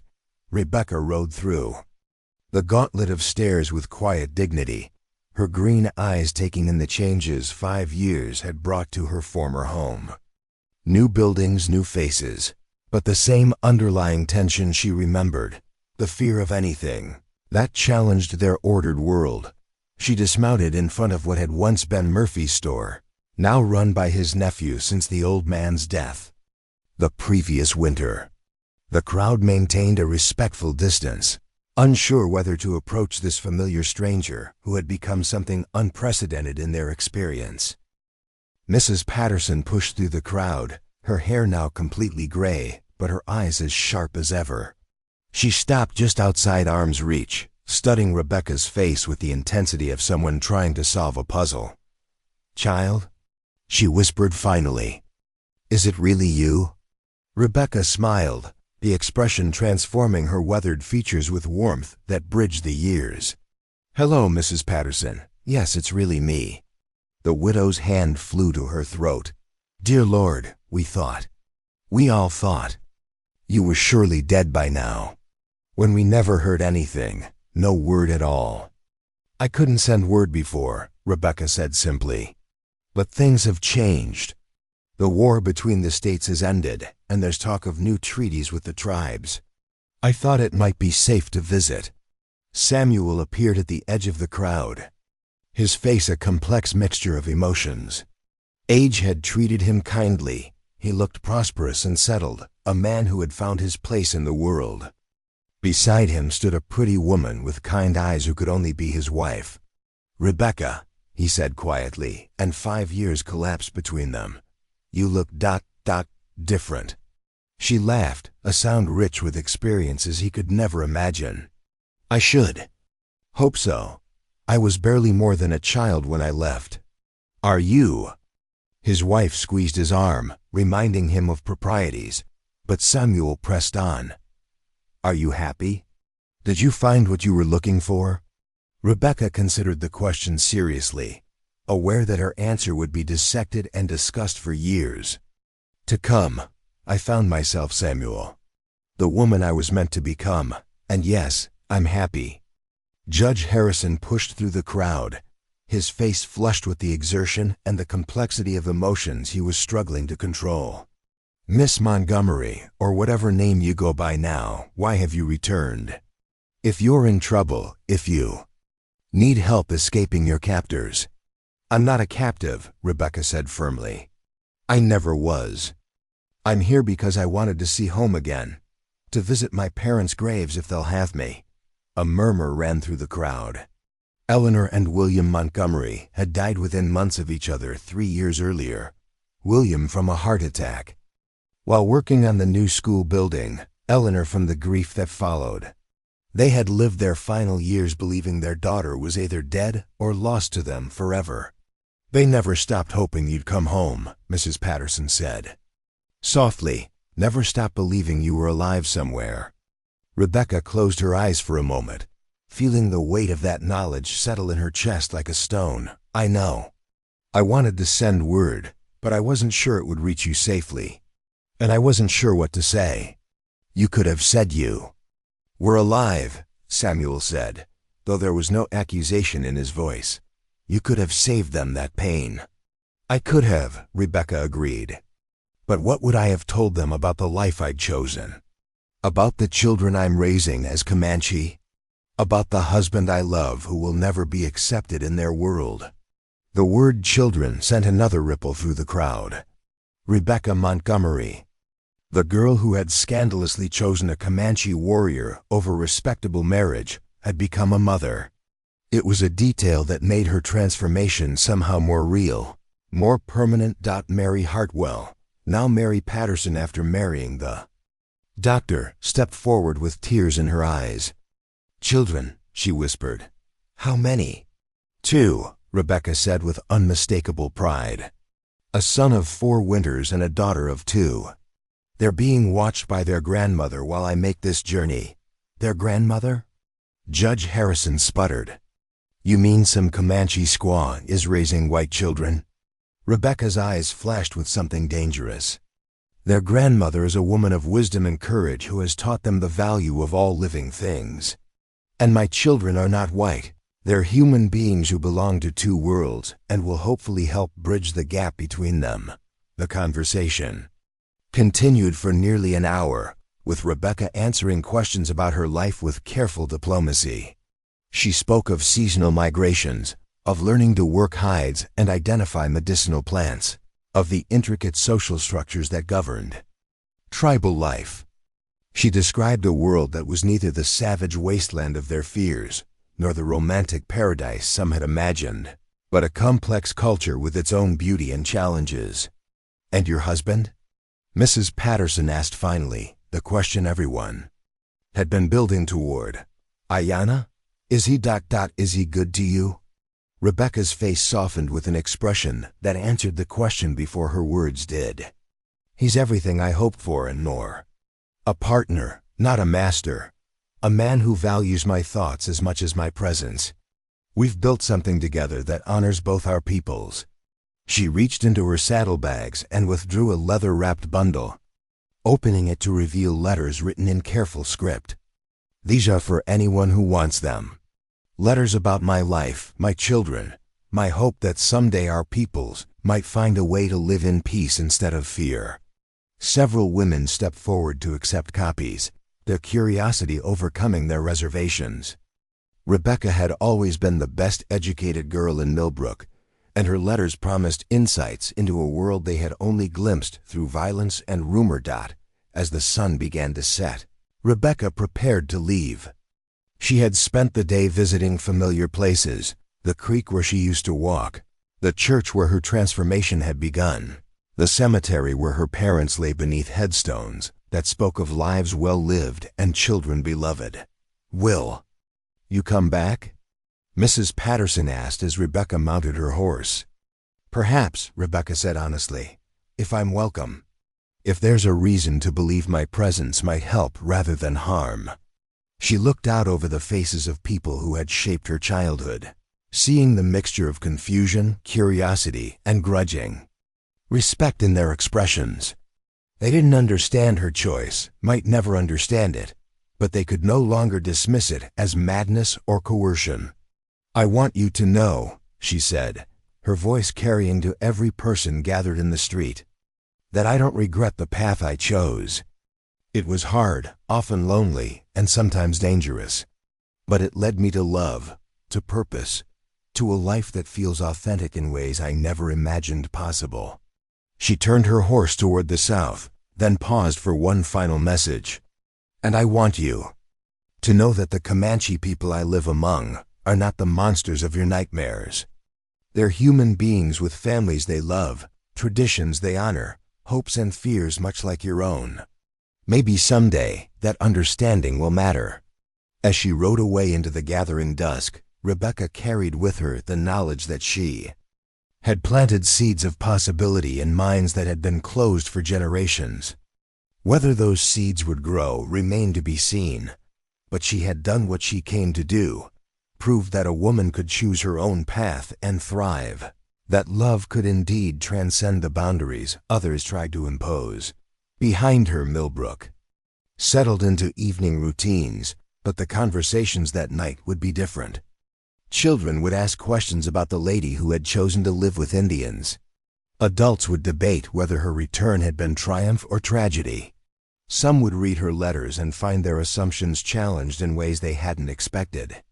Somewhere in the vastness of the Texas Hill Country, a Comanche camp waited for the return of a woman who had become a bridge between worlds, not by abandoning her own identity, but by expanding it to embrace possibilities others feared to imagine. Rebecca Montgomery had come home not to reclaim her old life, but to show that home could be anywhere love and courage made it. The girl who had once stood trapped between duty and desire had become a woman who proved that the choice to be true to oneself, however difficult, was the only choice that truly mattered. The stars emerged one by one in the darkening sky, the same stars that had witnessed her departure 5 years earlier. But the woman who rode beneath them now was no longer fleeing toward an uncertain future. She was returning to the life she had consciously chosen and built, carrying with her the knowledge that love had indeed proven stronger than fear, understanding more powerful than prejudice. In the end, that was the only victory that mattered. Up next, you've got 2 more standout stories right on your screen. If this one hits the mark, you won't want to pass these up. Just click and check them out. And don't forget to subscribe and turn on the notification bell so you don't miss any upload from us.